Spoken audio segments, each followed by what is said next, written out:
Yeah, that's It slow. is, but we can just. I feel better about. Yesterday, everybody was. Brad hanging Ralston out now there. has it open.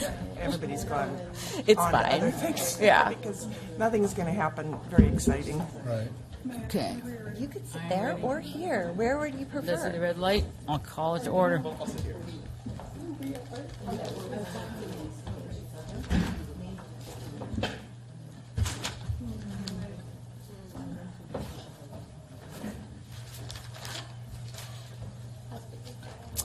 All right, staff ready? Council ready? All right. I am going to call today's special meeting of the Yountville Town Council, which is our budget workshop, to order.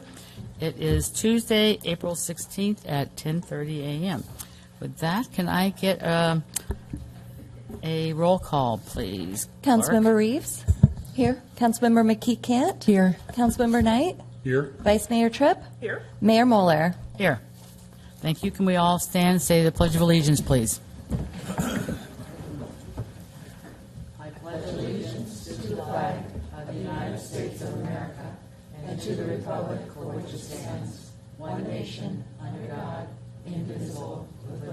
Justice for all. And now I'd like to get a motion to adopt today's agenda, and followed by a second. Second? We'll go with the motion first. Oh, I'm sorry. I thought I heard the motion before. I move adoption of the agenda. Second. Okay, we have a motion by Councilmember Knight and a second by Councilmember Reeves. All in favor, say aye. Aye. Any opposed, any abstain? That passes unanimously. We do not have anything on our consent calendar, and it is time for public comment on anything that is not listed on today's agenda.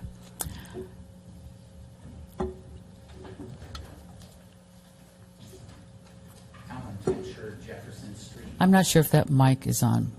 Might have been. Is that better? Yes, it is. Thank you. Adjusted here. Thank you, and thank you for inviting us to your meeting today. I wanted to share with you that I attended the ZDRB meeting last week and was really impressed with the challenge that they had, and also staff. I'm referring specifically to the Oak and Vine development, and was deeply disappointed, actually, in what's being proposed there. I know you won't have any easier time of doing much about that relative to the ZDRB, but I'll pick one particular example, and that's the gate. The developer mentioned three things about the gate, three different things. One was to prevent people from driving into a cul-de-sac. Another one was for safety. And the third one, and the one I tend to believe, is that people that will buy these kinds of houses would appreciate a gate. And Yountville is a town that prides itself on community. And that just smacks of elitism and the creation of an enclave. And so I just wanted to share with you again what a great job staff did and what a great job the ZDRB did.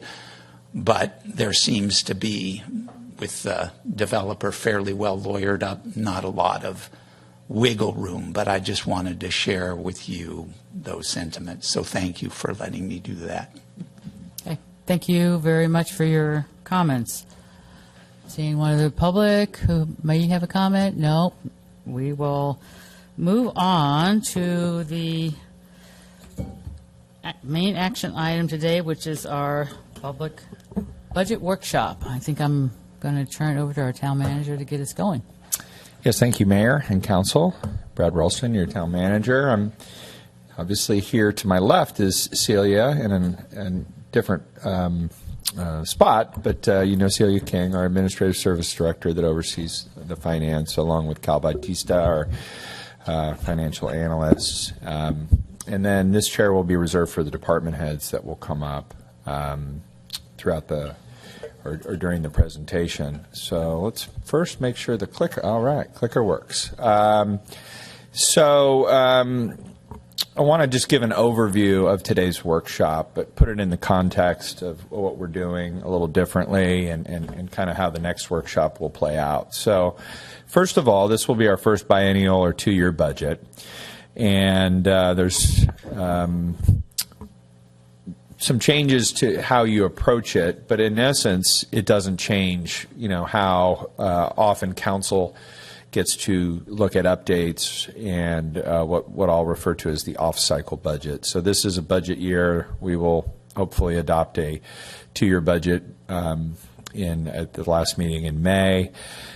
We always have mid-year updates, so those will continue to be, typically, depending on a few things, sort of the 6 months out plus 6 to 8 months out. You then will do an off-cycle budget, which basically shifts these types of workshops that we're doing more to goal setting and strategic planning. So next year during this time, rather than hearing all the numbers and so forth, you'll be more focused on goal setting and strategic planning. And hopefully at that point, we'll be in a good position to talk about the school site and kind of options there. Meanwhile, there will be an off-cycle budget, so there will be the opportunity to make changes and adjust. It just won't be as deep a dive as we're going through this year. And those will alternate back and forth, which definitely helps staff, but I think also provides balance to a new council that gets elected, comes in, looks at goals, looks at strategic, still is looking at the budget, but then kind of alternates between the two. So that's the idea. This year, we've already had our meeting where we talked about budget parameters. We've also been doing a pretty deep dive, at least on what the reserve policy will be in our fiscal policy. So I'll touch on that a little bit today. And then here we are at Budget Workshop 1. Budget Workshop 2 will be on May 7th at 10 a.m., not 10:30. And here's kind of the general summary of the 2 workshops. Today, we will focus on the general fund and non-capital funds. So that will be organized mainly by department. I'll lead it off. Celia will go through. Celia and I will sort of tag team general government, and then we'll go into each of the departments. There will be time after each department head presents to ask clarifying questions and talk about what you heard. I didn't do that.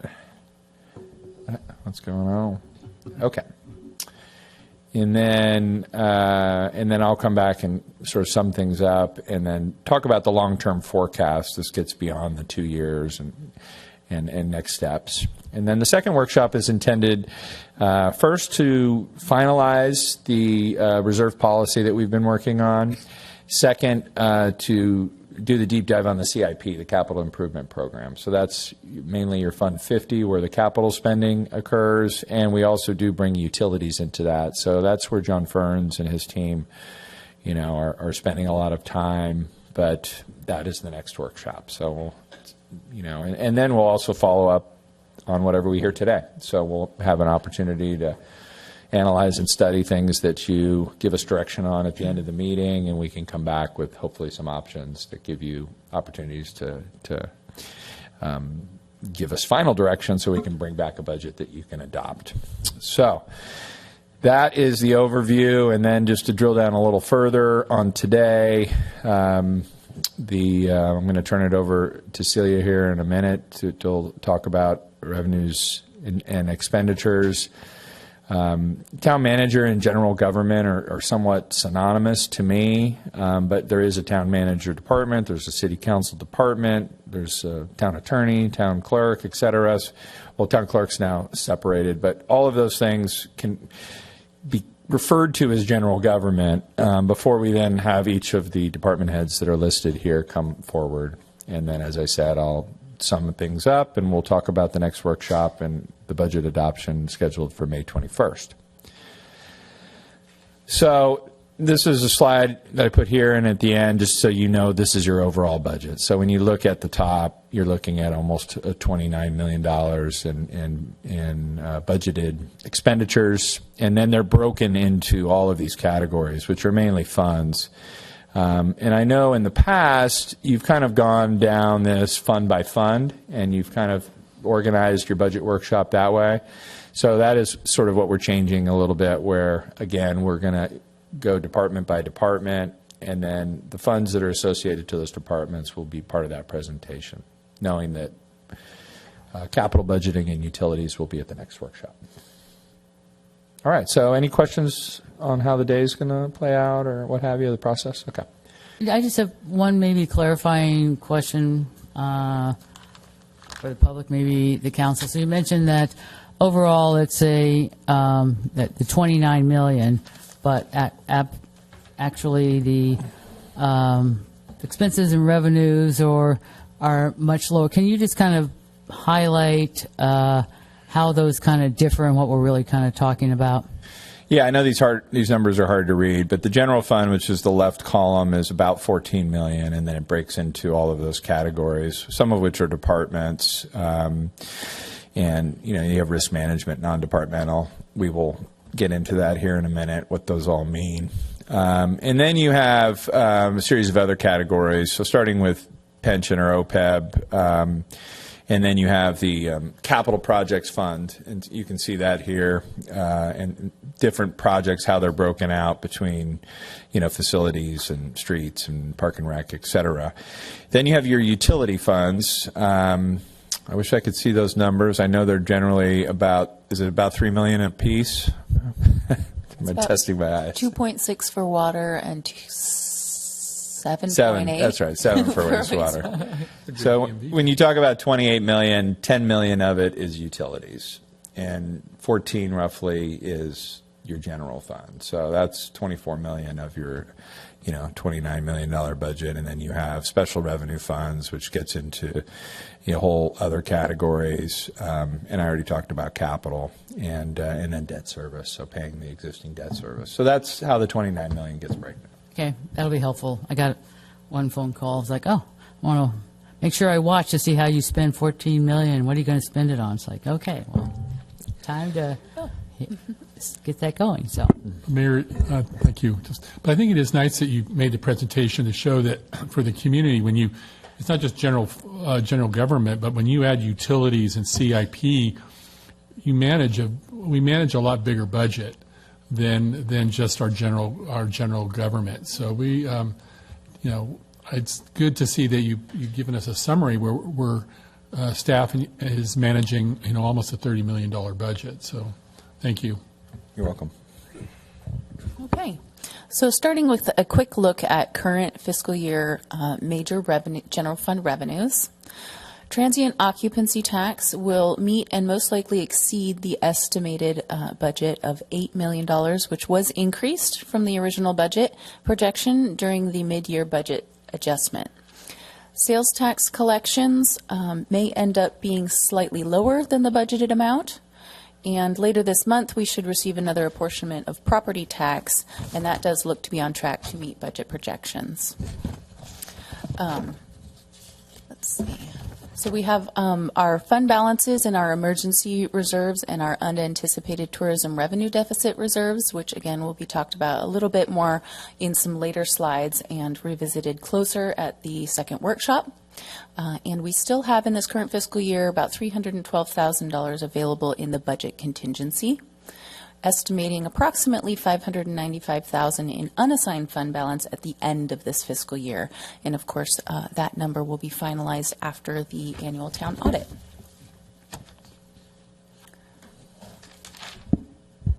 Okay, so how are we budgeting for these revenues in the biennial budget? TOT, we are keeping relatively flat in the first year, hoping to collect $8.78 million. The actuals for fiscal year 22-23 were $8.75 million. So that's why we're keeping it relatively flat and hoping to achieve the similar amount in this fiscal year. We are assuming a 3% increase in year 2 of the budget. The sales tax revenue projections are provided by HDL, the town's sales tax auditing firm. So we are using the estimates provided by them that they have calculated based on their analysis in both fiscal years. And for property tax, we also looked at the fiscal year 22-23 audited actuals and increased that amount by 2%, which is the maximum increase allowed by the state, to arrive at an estimate for fiscal year 24-25. And then we applied another 2% increase for fiscal year 25-26. We also tried to highlight some expense variables that will be affecting operating departments at the beginning of the presentation so that department heads don't have to repeat this information for each of their departments. So some of the factors affecting salary and benefit costs are shown here, and this is focused on fiscal year 24-25.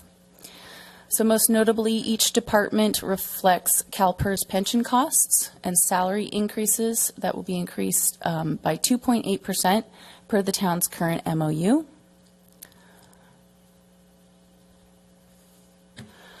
And taking a quick look at the general fund summary pages, there are a lot of numbers on these next slides, so I will try to focus on the highlights rather than go over each number. Is there a pointer? There's not a pointer. Okay, so the highlighted section there shows the net effect of the projected revenues and proposed expenditures for the 2 proposed budget years, resulting in balanced budgets for both years. This slide drills into the proposed transfers out from the general fund, covering necessary debt service payments, and contributing $1.1 million to Capital Projects Fund 50 over the next 2 fiscal years, as well as some other transfers to support Public Art Fee Fund and the facility and fleet replacement funds.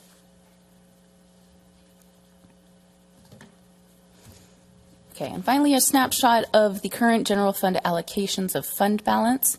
We do show a 5% of general fund expenditures allocated each fiscal year for budget and legal contingencies, and are projecting a small amount of unassigned fund balance at the end of each fiscal year. Okay, so I'm going to just touch on, did you have a quick question? Use your buttons and I can call on people. I just wanted to Vice ask Mayor the Tripp. town manager when we should ask questions. I had a question on Celia's slide, but maybe it's better to wait till you're done too. Yeah, we have 6 breaks where it says questions, so when you Okay. see that slide, that's when we're hoping. But if you have something you need to interrupt us, feel free to do that. But we'll be there real quick. So just in terms of contingencies, and I think there's a distinction that needs to be made when we use that word contingency. And one is on the operating side and the other is on the reserve side, okay? So when you talk about operating contingencies, we do budget, as you see here, for legal and for general fund contingencies, 5%. And so forth. So there's that. And then we have the reserves. And this is the current policy, but I'm just going to, I guess I'm not going to show you the slide that I showed you at the last meeting because I lost power. Can you click the next slide? There it is. So you remember the bucket slide. So in essence, what's being proposed and will be hopefully finalized is the idea that the emergency reserve and the TOT resilience reserve get combined into one bucket, which would have a minimum of 35% of your expenditures. So that will be before you. But then the allocations, which is what I put as the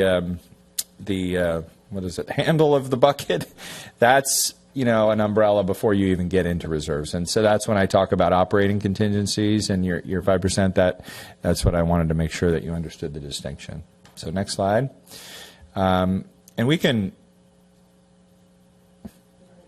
can you? I don't know if I'm working. So why don't we pause here, because I'm going to then go into more of general funds for any questions. I wanted to ask. My light didn't go on. Yeah, I did press it. Okay, Vice Mayor Tripp. Celia, there was a slide, I don't know the title of it, but it came right before the general fund summary. And there we go. Yes. Which I like. It makes a lot of sense to me to put that out in total so that not everybody has to talk about it. What I wanted to understand is on the top bullet, total PERS cost, so that's to the retirement fund. And then the next one says, in parentheses, 54% of total PERS. I didn't, 54% of what, I guess? So of the 931,000, 501,000 of that is for PERS normal payroll contributions. So that's every payroll. I don't know where it's. Is it auto There it advancing? is. So each payroll, we contribute to employees' pensions. Okay. And so that's the normal cost that we do each payroll. And then the other element of the total PERS cost is that $430,000. That is the annual payment of the UAAL. that Okay, we which pay is directly the to PERS. older amounts owed. And in total, what is the PERS cost as a percent of payroll? Let me Total calculate payroll. that and come back to you Okay. with that amount. Thank you. Sorry, Hillary, I'm not having full. Are you doing that or am I? I think it would be best if I advance the slides Okay. because as soon as I use the clear speaker function, it stops communicating with the PowerPoint. I see. Okay. So I guess we'll just all say next slide. Okay. All right. So if you can go back to the first slide. General government. Now the other direction. And as a related question, can we get a copy of these slides? Yes, absolutely. They will be emailed to the council, and they will also be posted on the website. Thank you. Keep going. The cover slide that says general government, town manager, department. That's the one I'm looking for. The other direction. Well, you guys are playing with slides. I'll ask a question. Go ahead and use the clicker, town manager. Okay. Did you have a question? I do. Yeah, go ahead. With property tax and realizing that by law you can increase it 2%. So yeah, I'm curious at how the outside expert came up with that. I see that houses aren't moving and have been sitting on the market for quite some time. I know by 25, 26 we may have some new ones built to come online for sales, but I'm just curious where they feel the confidence to do the 2%. So that is a calculation that we are doing in-house. That's not coming from an Okay. external. And that property tax is based on assessed valuation that comes from the county each year. Okay. So that is what drives property tax. Okay, so- And Kyle, do you recall when we received those? Well, we receive them annually, and it does increase each year. So the assessed valuation is what increases the property tax, Okay. and typically it's about a 2% increase. Okay, even if they don't change hands, you are getting from the assessor's office the increased Correct. values? Okay. Yes, Thank yes. you. And that's based on Prop 13. Prop 13. Yeah. Yes. Okay. So the cover slide to each of the departments will look like this. So there will be an org chart that's, in essence, for each of the respective departments. This one just shows the 5 departments with an administrative assistant. So I just wanted, that will be the first thing that each department head talks about when they get to their departments, just so you know. But I wanted to give you. Before you This is gonna advance, be a problem. Vice Mayor Tripp has a question. Okay. I just wanted to ask on the property taxes, as Council Member McKee Kent said, I know the 2% is what's allowed by Prop 13, and they pretty much consistently do the 2% on my property tax. So, but when, in my neighborhood, a lot of older homes are changing hands where people have, their assessment might be $300,000 or $400,000, and now the house is selling for $1.7 million. And that, of course, generates new property revenue when it gets reassessed. Do we make any effort to put those in or make any adjustments? Or in the past, have we seen that, like in 2021 and 2, when things were really selling like crazy? Did we see a more than 2% increase in property taxes historically? I'd have to look at the history to Okay. know for sure, but those can be really hard to predict. Okay. A lot of the times we do see a bump in the real property transfer tax, especially when there are large purchases, like recently when the Bellagio property was sold. We do see a one-time revenue from that transfer tax, and then it takes a while for that to get to the assessment roll. So it's kind of hard to predict in which fiscal year that will apply to. So we don't really track the individual sales. Right, but so 2% is a pretty cautious number, basically, because absolutely. as houses turn over, they get reassessed. Okay, Yes. thank you. Okay. So again, you're going to see this slide. I wanted to give you the overall picture, and since this is a 2-year budget, we are looking at this and then a second year sort of some changes based on some anticipated retirements and other things. But the budget is built off of this first year org chart, and that's what you'll see sort of modeled out with each of the departments. I will tell you that the second year is aspirational is the word that I've used, because it is making some assumptions, but I do think it helps. Well, we talk about succession planning and other things that to look at both of these. So I don't expect you to be able to read this. It is in the slides that you'll have available to you, and in the organization is aware of this. And we are, when you budget for staffing, it's very sort of complicated, because not only are you making assumptions, but you're also making allocations. And we can but that to be really sort of a conversation. So I don't want to go too deep, other than, feel free when the department heads are up, or when I'm finished, if you have any questions, about obviously the people that are within the. Before you advance, Councilmember Reeves has a question. You're not going to let me get to the question slide, are you? No. Okay. Sorry. That's okay. It has to do with this chart, or all the charts. I would find it really helpful if there were, I see that there's a different color for part-time versus full-time, but I would really like to see another color for positions that are not filled, so that we kind of get an idea of what's going to happen in the near future. Sure, so that that's a we good can thought. Maybe we can assume just that. hatch the purple or hatch the green if it's unfilled, because I wouldn't want to do a new color, but I think we could, create a little pattern that shows you it's unfilled. I think that would, and that makes sense.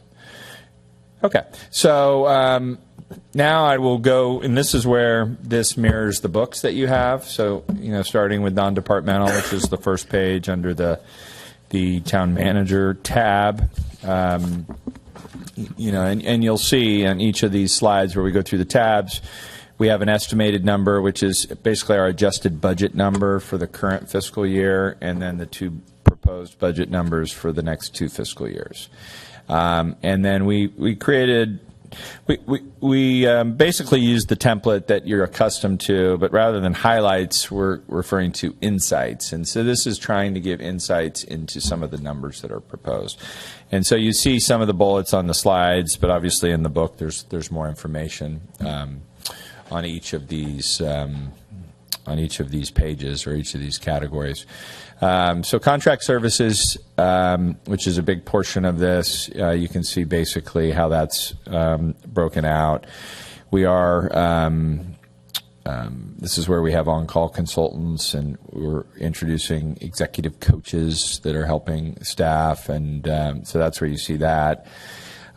Dues and subscriptions, which gets into different things that just don't fit neatly into any department. So that's why we call it non-department. So this is more kind of crosses departments, or it's more town-wide. And this is also where there's a designated contingency. So this is sort of the first layer of contingency when we get into this, which is the $45,000, which within my discretion. Then we'll talk about the other layers later. So in terms of the office itself, this is where the salary and benefit costs are mainly, and because of some of the restructuring, some stuff has shifted around a little bit. But when you look at the overall org chart, again, things have moved a little bit, which we can explain, but we'll be clear about what the added positions are, because I don't want you to get confused between what was added and how things were reallocated, because those are 2 different conversations. Okay? And then the town attorney, as you know, is contract attorney. Gary is here, but since Celia's in his chair, he's in there working on contracts. So, but as you know, this is a number we get from his firm each year, and there was a bit of a bump because of the transition in the current year, and I think we're kind of settling back into what was more of a trend line for that department. But I will say one of the changes that we made, and I do think we will continue because I think it's been well received, is the addition of Mackenzie as the ZDRB legal counsel. And I do think that's very useful to have an attorney at those meetings. So that was one of the things we implemented that will continue. And Gary looked at these numbers, but when I looked at the increase, which was in essence for me, I guess, or for my transition, that was one of the first things. Let's use the increase to get the ZDRB support, and that obviously will continue forward. So I think these numbers are good, but I just want to share those kinds of insights beyond that. The law enforcement contract with the sheriff will be at your next meeting. So this is a bit of a preview. But due to increased personnel costs, we are looking at a significant increase of 8%. So that's what you see here in terms of what the contract will be. The sheriff will be here on May 7th to discuss that, but I will tell you it's maintaining our current service levels, and it's just the increase in the personnel costs. So we're not adding bodies or anything like that where you dealt with on the fire side last year. This is just maintaining services and dealing with increased costs. Similarly with the fire contract, they already had the sort of, I guess, the big jump, but I do believe, and in some cases what you do is you sort of smooth, or it's not amortized, but it generally is to if you're having a 3-year contract, rather than take it all in the first year, you spread it out over the 3 years so you don't have a huge hit. So that's kind of how we approach these so that we can manage the costs a little smoother. Were you going to do OPEB? I can't remember what you said. I know we didn't. I can. Yeah, go ahead. If you like. Okay. So this OPEB Fund 02 includes the CalPERS health premiums for retirees, which are estimated to cost $271,000 in the first year and $298,000 in the second year. And it also includes a discretionary contribution to the trust in the amount of 2% of projected full-time salaries. And that is a reduction from the current fiscal year. That is an allocation of 2.5%. Same with the PERS Unfunded Actuarially Accrued Liability, or UAAL, Fund 03. This is the annual payment to CalPERS for that UAAL amount of $430,000 in the first year and $488,000 in the second year. This is paid via withdrawal from the trust, which is something that we proposed to the Town Council a couple years ago, and we're proposing to continue that practice, as these trusts can only be used for these purposes, and it really does relieve the general fund of that expense. And the discretionary contribution to that trust is at 5%, proposed to be 5% of projected salaries, which is the same as the current fiscal year. So we have a question from Vice Mayor Tripp. If you could go back to the slide, I just wanted to be sure I understood the amount that is being devoted to paying for current retiree medical benefits is which? Yeah. $271,000. Okay, and as I recall, that covers roughly, I think, about 35 to 40 people. Is that correct? I think it's a bit less than that, but So- yeah, probably about 25 to 30. So 25 to 30 people, and we're paying $271,000, and that's for retiring benefits. Okay, thank you. Yes. Retiring medical benefits, Medical. not pension. This is Correct. just the extension, and right, retiree doesn't necessarily mean 65. It could be earlier, correct? Correct. Yes, minimum retiree age is 50. Right, so these are benefits being paid to retired town employees between 50 and however long it goes on. Correct. Thank you. Okay, this is your first questions break. So I know Okay. we've been kind of. Councilmember Knight has a question. Thank you. Celia, could you just briefly explain for the folks listening in the difference between OPEB and the UAL, the unfunded actuarially accrued liability? Yeah, so the other post-employment benefits, as Vice Mayor Tripp was just pointing out, is for health insurance post-retirement, and the UAAL is related to pension. And so that is the difference between the amount determined by our valuation of our pension plan assets versus our liabilities, and that's a long-term liability. So we're constantly paying this UAAL to try and fill the gap of what our assets are versus our long-term liabilities. Unfortunately for our community, unlike many other cities, we're actually funding and have a trust to take care of these unfunded liabilities, whereas others are deeply underwater on paying those. So we're fortunate here. So thank you. Mm-hmm. Vice Mayor Tripp. And the UAAL, that we don't have any choice in that, right? That's a number that comes from PERS. They looked at the history and said, this is what you underfunded over X number of years. Is Yes, that correct, it's based on historical activity of the pension trust or the pension plans through CalPERS, and they send evaluation each year. We typically receive in August, and it is backwards looking, so it looks, I think, 2 years back, and takes into consideration the pension plan assets and what the if there were any gains or losses, which then affects our UAAL amount, total amount. It either goes up or down each year, and so each year it revises to a new UAAL, and our amortization plan to pay that off flexes each year as well. In theory, though, the assessment for current employees is a different issue, right? It would be enough that they're assessing that would be paying the pension obligation that's accruing currently for people working. Is that correct? They do include current employees in their valuation, if Oh, they that do. is what Okay. you're asking. Yes. Yeah, thank you. So the way I kind of look at it simplistically, if you have a good stock market year, you're probably paying less. And if you have some down years, when they redo their calculations because they didn't make as much money, you'll be paying more. Yes.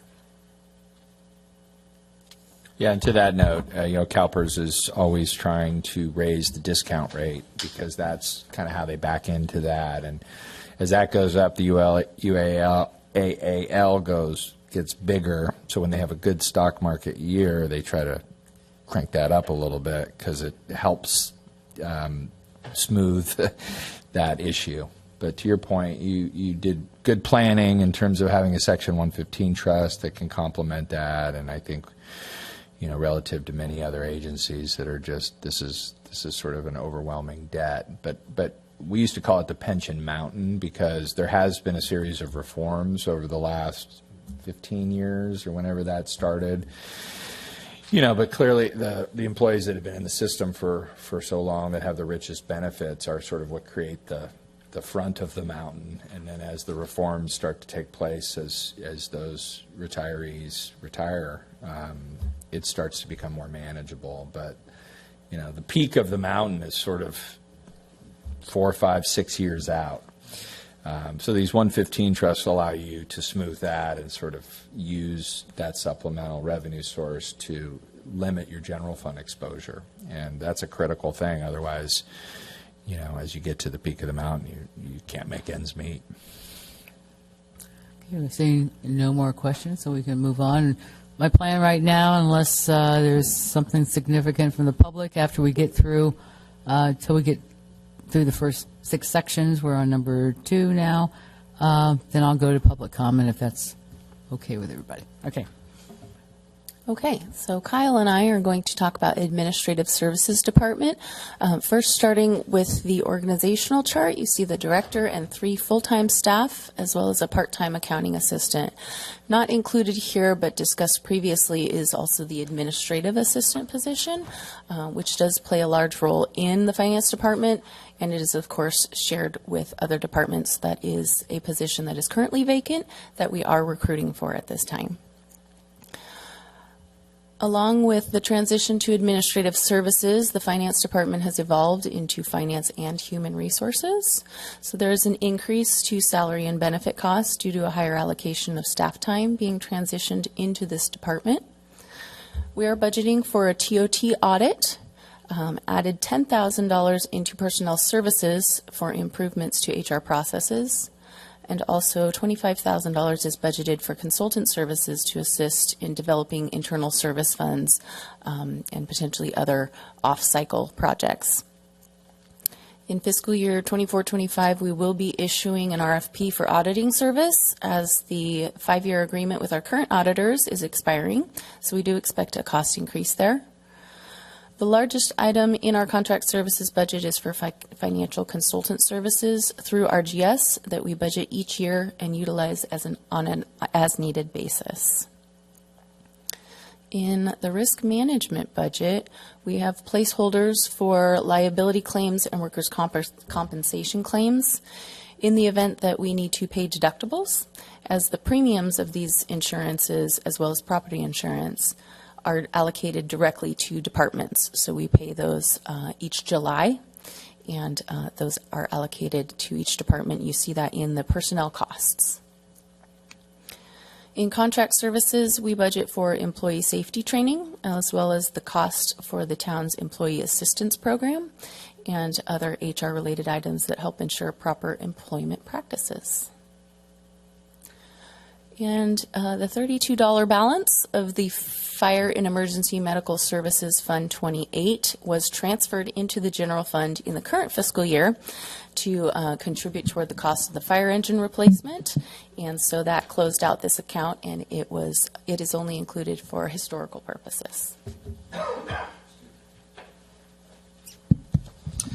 Okay, I'm going to cover 3 very simple funds that we have, but we have the CASP Fund 30, our special revenue fund. Right now, the fund balance is about $1,300 or so, and we collect about $1,900 a year. This is related to the state-mandated SB 1186 whenever the town collects business license fees. We keep the majority of it, and then a small percentage of it we send it over to the Division of State, California Division of State Architects, but very small amount of money. And then when at the end of the year we transfer whatever we receive throughout the year to the Capital Projects Fund 50 to help support our ADA projects. Next slide, please. And then we have our 2 debt service funds. These are also very simple. Every year we transfer the dollar amount that we're going to be paying down our debt based off of the debt schedules, and it's a transfer in from the general fund. So we have two main debt bonds that we are paying. There's a 2017 LRB, which is our Fund 54. This was for the community hall projects, the town center project. We refunded the original LRB was from 2008, and that refunding resulted in about $1.6 million of savings of interest. And we pay about $550,000 per year. And this bond is going to sunset in calendar year of 2039. And then the second bond we have is the Fund 55. This was a refinancing of our 2013 Madison Yount project for streets and sewers and town hall, the historic town hall seismic retrofit. And this we refinanced, and by refinancing, we saved a little bit there as well. And then we pay about $350,000 per year. And this one will be sunsetting fairly soon in calendar year 2027. I see no questions. We'll keep moving. Good morning, Mayor and Town Council. I'm going to tell you about the Communications Town Clerk Department. Here you have the proposed organizational structure with a Communications Director and Town Clerk, 2 full-time employees, the Deputy Town Clerk, Information Systems Administrator, currently Jason Bernard, and a part-time Marketing Specialist. Yeah, just to be clear, on the May 7th, the next council meeting, you will see the job classification or the position for the communications director / town clerk. So that'll be on your next agenda. And Vice Mayor Tripp has a question. In terms of the part-time employees, Do we have the same CalPERS costs and all that for them, or no? Okay, so there's a threshold. Very few part-timers qualify for CalPERS. Some do. It depends, but no, it's a different. So the equation. OPEB costs, and all the other costs. Okay. Yeah, So it's really just more related to salary. correct. Next slide, please.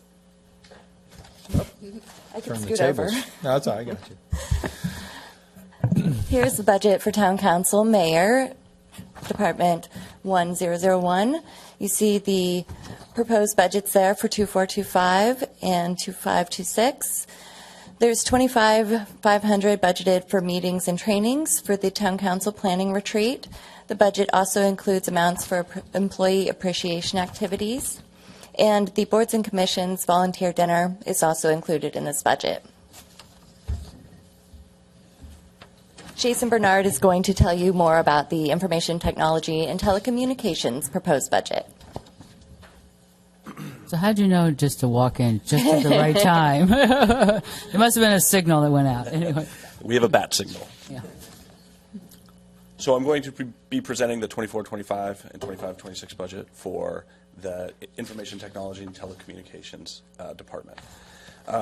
We are seeing an increase of about, I'm sorry? Jason, is your mic on? Yes. Would you like me to use this one? Please.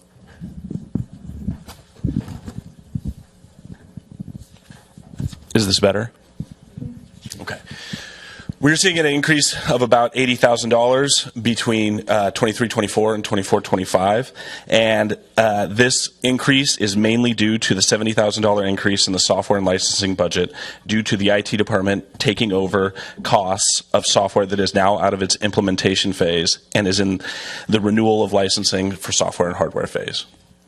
So basically, when the town purchases a new software, each department purchases the software in their budget for the first year and implementation of that software, and then it rolls over to the IT department to be allocated out to the rest of the departments. Contract services includes $28,000, which is funding for backup for my position, and it also includes our VoIP phone system for contract services. We have $23,000 in machinery and equipment for annual PC and equipment upgrades and replacements. That is part of an ongoing cost that we pay every year. And the 24-25 budget is a 16% increase over the 23-24 budget, and again, that's due to the department incurring the costs of software that is out of its implementation phase and the purchase of licensing for other hardware. We have many licenses that are purchased on a 5-year basis or a 3-year basis or a 2-year basis, and so some of those licenses are up this year. I will stay in the audience if you have any questions. I do have a quick question. Even though it's not part of our overall highlights here, can you just give us like a minute or two, because we hear so much about cybersecurity attacks, and just reassure all of us that you're on top of that and we've got good policies and procedures in place? So we do have good policies and procedures. The town has a backup and disaster recovery plan, and we also have a playbook for what we would do in the event of a breach. We implement we implement all of the recommendations provided by CISA, which is the federal government representation for cybersecurity, and those include endpoint protection, everyday backups. Those also include things like two-factor authentication. We run two-factor authentication to access any terminal or any device. We also require two-factor authentication for anybody accessing remote software, so we have a completely closed network. We off-site or outsource anything that would be a service that would let us let an attacker into our network. So we have recently moved our Laserfish environment to the cloud, which leverages Laserfish's services and security team to provide security for that service. We also do the same thing for our town website. We do not host any services that have a public-facing internet access. Great. Thank you for keeping us safe.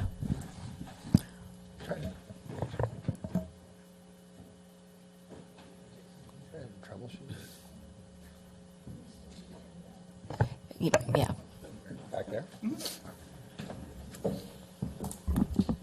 Okay, moving on to the community promotions.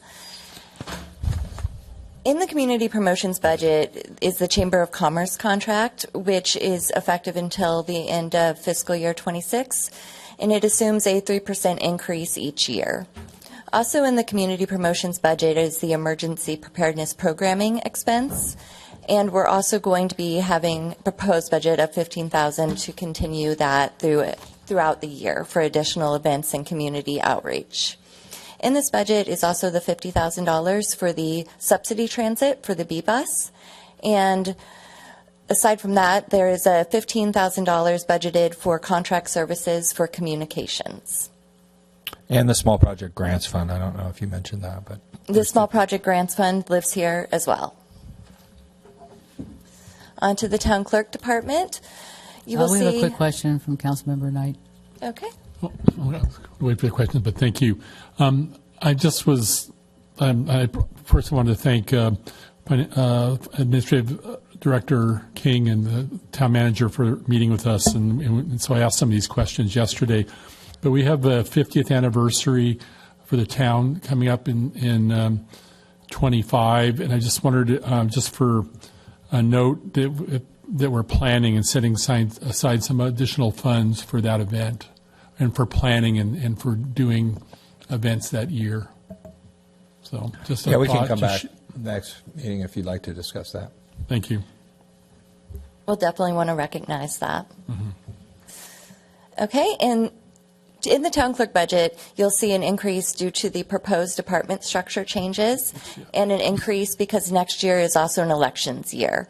Our numbers are passed down by the county, and the $40,000 increase for fiscal year 24-25 reflects the estimate provided by the elections office. You'll also Oh, sorry. see the $35,000 in contract services, and that is for our working with the vendor to continue to streamline our records retention process through workflows and additional document scanning. The $40,000 there is for Napa Valley TV, and that's the cable casting and streaming of our public meetings. There was a reduction in the contract services line item because the DocuSign contract has been moved to the IT budget, which is standard with any type of contract service that originates with the department, then it gets reallocated through IT, as Jason Bernard noted. Next slide, please. Here we have the PEG Fund, Fund 21, Department 1012.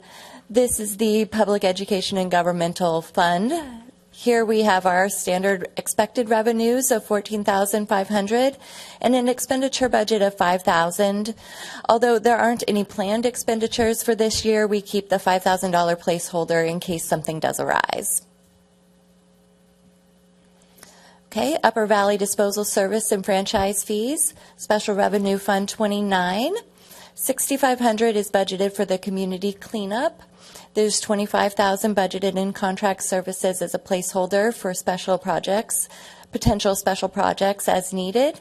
And $50,000 has been added to this budget this year for potential Yountville Green initiatives. Here we have the Tourism Improvement District assessment. Were you going to talk about it? Sorry.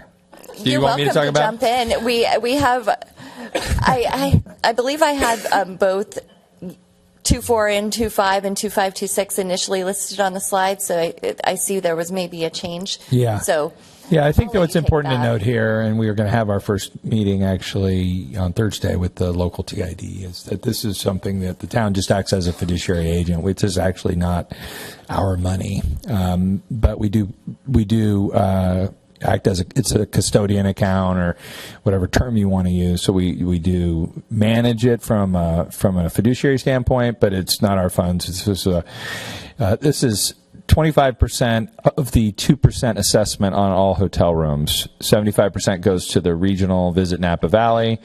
25% stays at the local TID, and there's a separate board. We'll have a meeting and discuss that budget this week.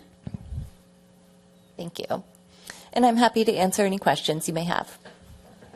I'm seeing no questions, so we're just going I have one. to keep rolling. I have a quick question. One just popped up. Councilmember Knight.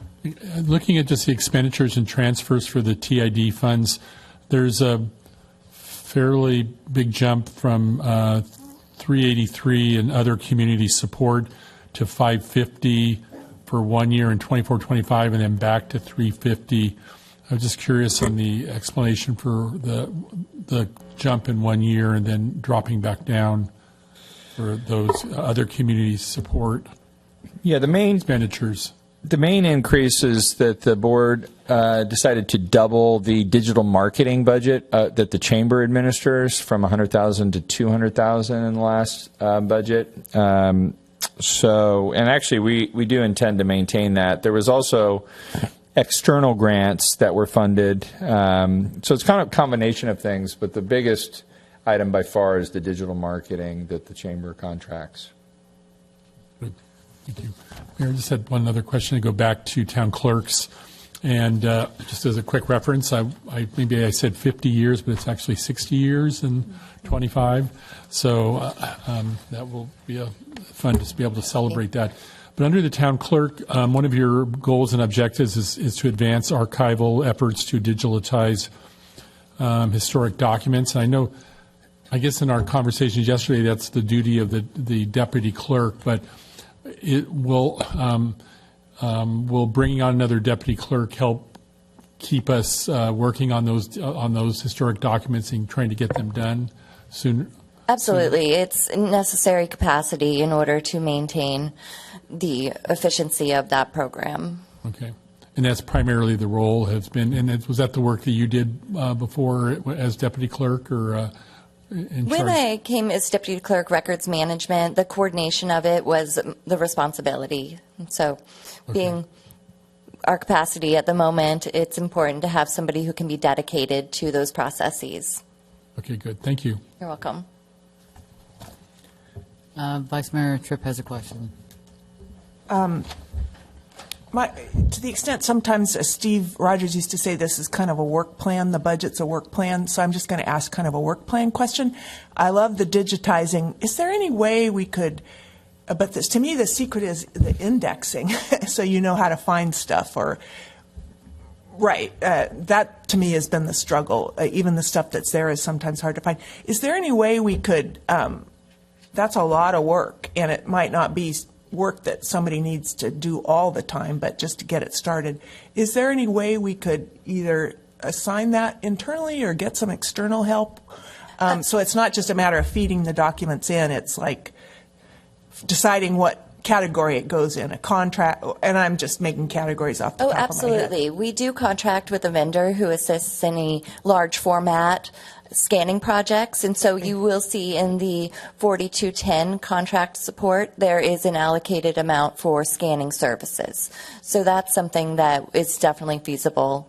And indexing? Indexing them as well. Okay, thank you, because I think that's really helpful so that we don't have to call you up and ask you to, because when you might do a search for a particular thing, you'll come up with, I don't know, 50 titles of, or, you know, that vendor might, right, and then we have to call you up. So in some sort of way to organize it would be really good. Yeah, it's most valuable when it can be found. Okay, thank you. Absolutely. Jason, you want to come address this? Because I know we've already done this. It might just be a simple cheat sheet for us. So currently, when a document is uploaded to Laserfish, which is our document vendor solution, it is indexed. It is assigned a template, and that template has been created, and it creates what's called metadata for each document. And each document is able to be searched via its metadata. So all resolutions are labeled resolutions. All resolutions are also labeled legislative affairs.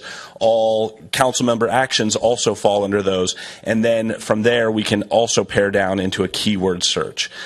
So if you wanted to find a resolution on trees, you could select to search all legislative affairs and then search for trees. I use trees because I use trees in the video that I created that is on our YouTube page that shows people how to search inside Laserfish for specific documents that they might be looking for. I will send council an email to the link of that video, and you guys can reach out to me if you have any questions. Oh, that's great. I didn't know that. Thank you. You're welcome. Councilmember Reeves, we may not want to walk away quite yet. So Is that video also have a place on our website? Not everybody searches YouTube for governmental videos. Yes, ma'am. I believe there is a How Do I page on our website that then links to our How Do I YouTube playlist. And on that playlist, we have several instructional videos showing people how to use the website to search for things like business licenses, how to pay their water bill, how to fill out a business license, how to search for permits, how to identify what is a permit that has been completed or a permit that is in process. I just want to make a comment. Most people who are going to use our website are pretty pedestrian as far as how to use technology. So I'm really grateful that you're doing classes in how to use the technology, but the search function and the logic of where to find things in your mind is way different than what it is in my mind. So I'm still at a loss of how to find things. Councilmember Reeves, we are in the process. We have a draft page, communications page, that we will be making go live. And on that page, it links out to not only our social media, but our YouTube channel. And it lays it out in a more digestible way. So I think that may meet the need that you're talking about right now. So we'll let everybody know when that does go live. But it's a landing page for all things visual, written, and learning related to communications. Thank you. All right. I don't Thank see you. more questions. Thanks. All right. Thank you, Mayor and members of the council. Maybe turn It's, can you hear me? Sort of. Work. Not really. Is it working? Yes. Now you guys. So I yeah, need to put it right up to my mouth. Yes, Okay. you do. All right, so now we're going to talk about the Planning and Building Department budget. And on this page here, we have our organizational chart for the Planning and Building. It's made up of myself, the Planning and Building Director. We have our Code Compliance Officer, and we have an Associate and Assistant Planner, which are all full-time positions. For the upcoming fiscal year, the planning and building budget, as well as code compliance, estimates a total budget just over $1.3 million for each year in expenditures. Again, as you all know, and I've said this at other events that we've had, the Planning and Building Department is responsible for guiding more of the physical growth and development of our community. Our building department reviews building permit applications for compliance with state and local building codes, as well as provide plan check and inspection services for all construction activity. Our planning staff provides information on land use, zoning, and site development applications, and review applications, again, for consistency with our general plan and zoning ordinance. Planning staff is also responsible for other various regulatory and policy programs, including administration of our general plan, state compliance reporting, for example, our annual progress report for housing, which is due April 1st, so we just completed that. We do the rental registration, use permit monitoring, and the employee parking program, as well as a number of other programs that we undertake. Additionally, our planning and building and code compliance are responsible for investigating compliance matters concerning possible violations.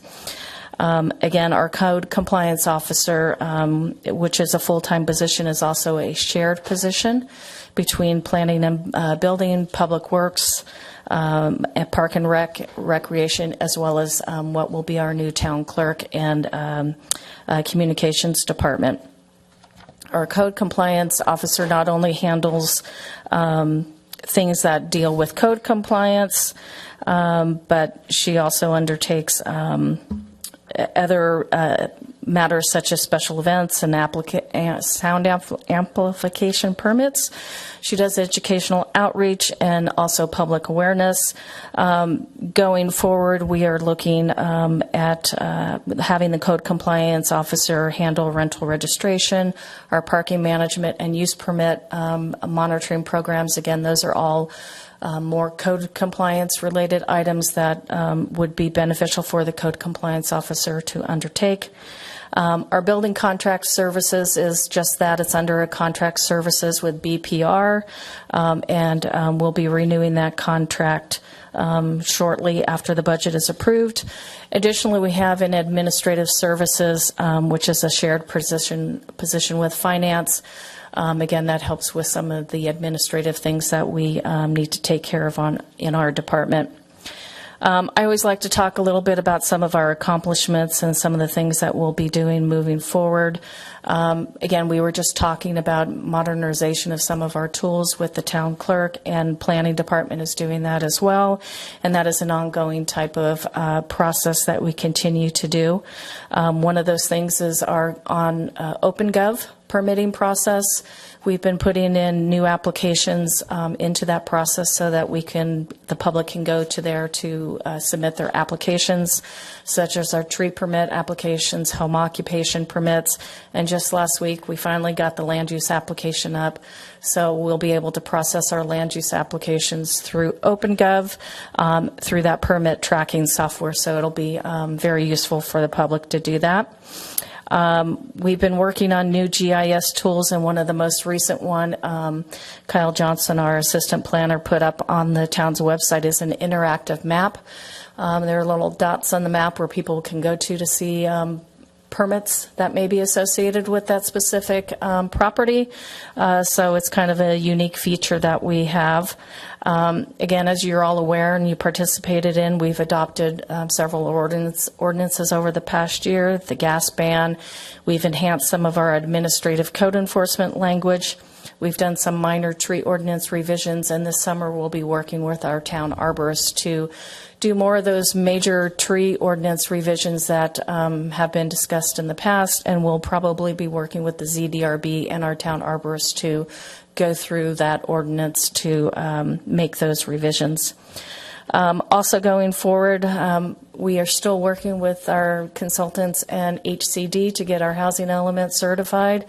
And then again, we'll be working with the implementation process of all of those programs associated with that document. We anticipate to hear from HCD probably May 7th. That is their deadline to get back to us on the most recent revisions, which you may have seen online on the town's website.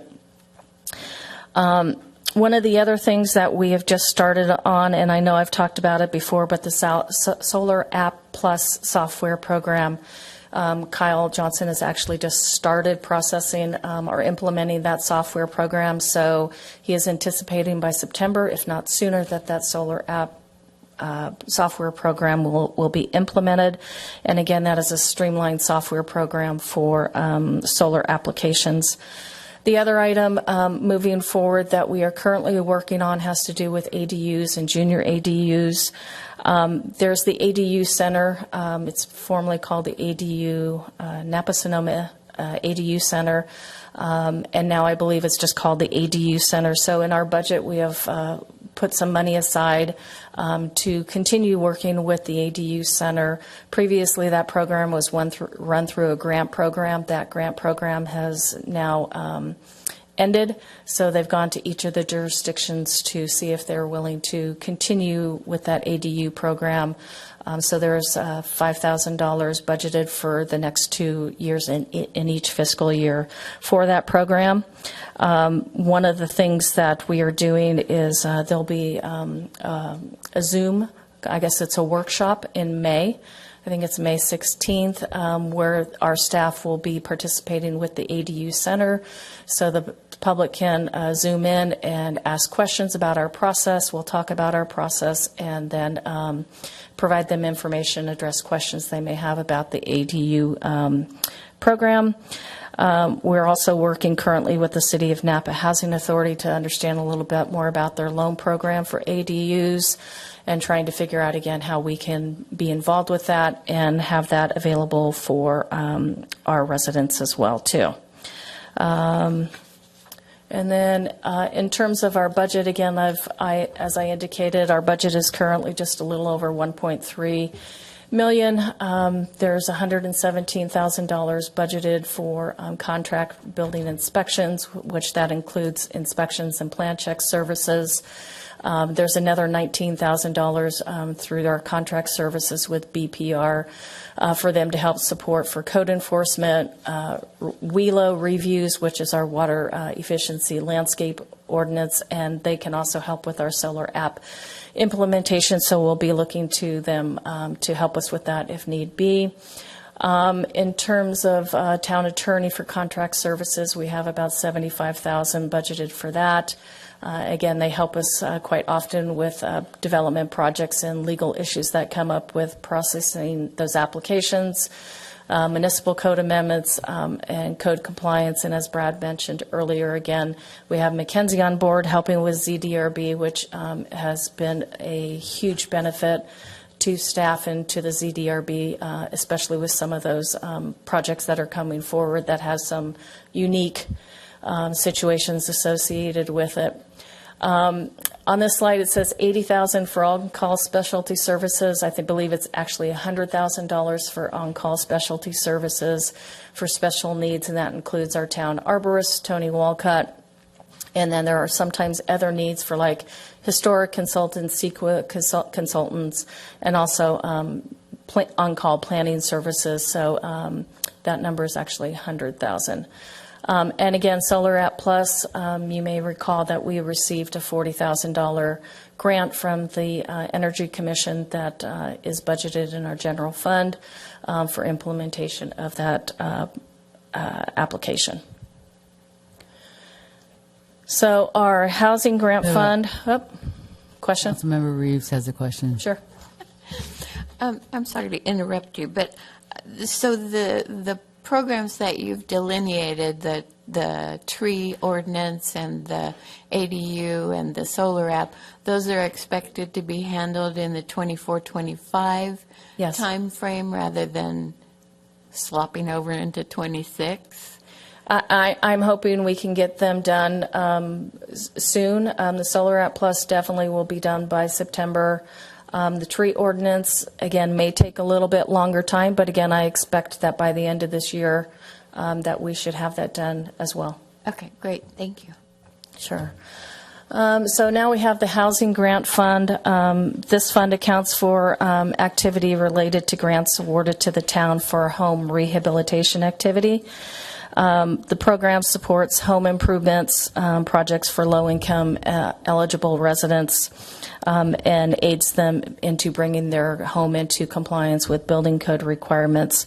Again, you have to qualify for the program, and it's a zero to low interest loans to complete these rehabilitation projects. It was in January 2023 that the town was awarded $500,000 to use towards more rehabilitation projects, and the town did enter into an agreement with the City of Napa Housing Authority to help administer these grants. We'll be looking forward to reviewing our services or contract with the Housing Authority in this budget cycle. The budget reflects this as well, too. There's a total of $127,000 over the next 2 years for working with the Housing Authority. In terms of some of the budget insights, we have 42 projects throughout town that have received funding through the program. Again, this fund continues to support owner rehabilitation projects. The budget budgeted $100,000 for federal home grant revenue, and the expenditures represents the expected amount of grant revenue the town will receive and use from the $500,000 of the federal home grant awarded in 2023. Another question from Councilmember Reeves. Sorry. I'm just wondering what qualifies as rehab under this program. Would energy-saving repairs and installations of, say, heat pump water heaters or heating and air conditioning qualify for that kind of a rehab? So I actually pulled out this morning some examples of work, which include foundations, structural, electrical, mechanical, plumbing, windows, flooring, painting, insulation, and termite repairs, as well as some ADA and energy efficiency improvements. Okay, great. Vice Mayor Tripp has a question, too. Yes, I had two questions. You mentioned the ADU, and I wanted to ask you whether you have in your plan to update our information on the ADU handout and whatnot that's on our website, because I believe it's pretty outdated. It goes back to 2020.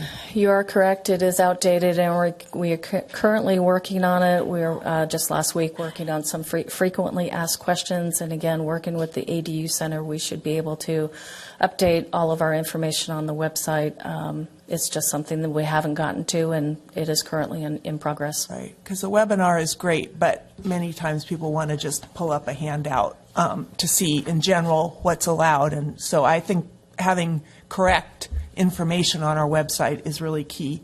Then my other question was, and I have not watched the ZRDB meeting. This is not about the substance. This is a process about the Yountville Crossroads. But I did notice the report was prepared by a consultant, the staff report. That consultant presumably was for the town? That is a consultant that we brought on board to help process the application. Okay, and where do they fit in your budgets?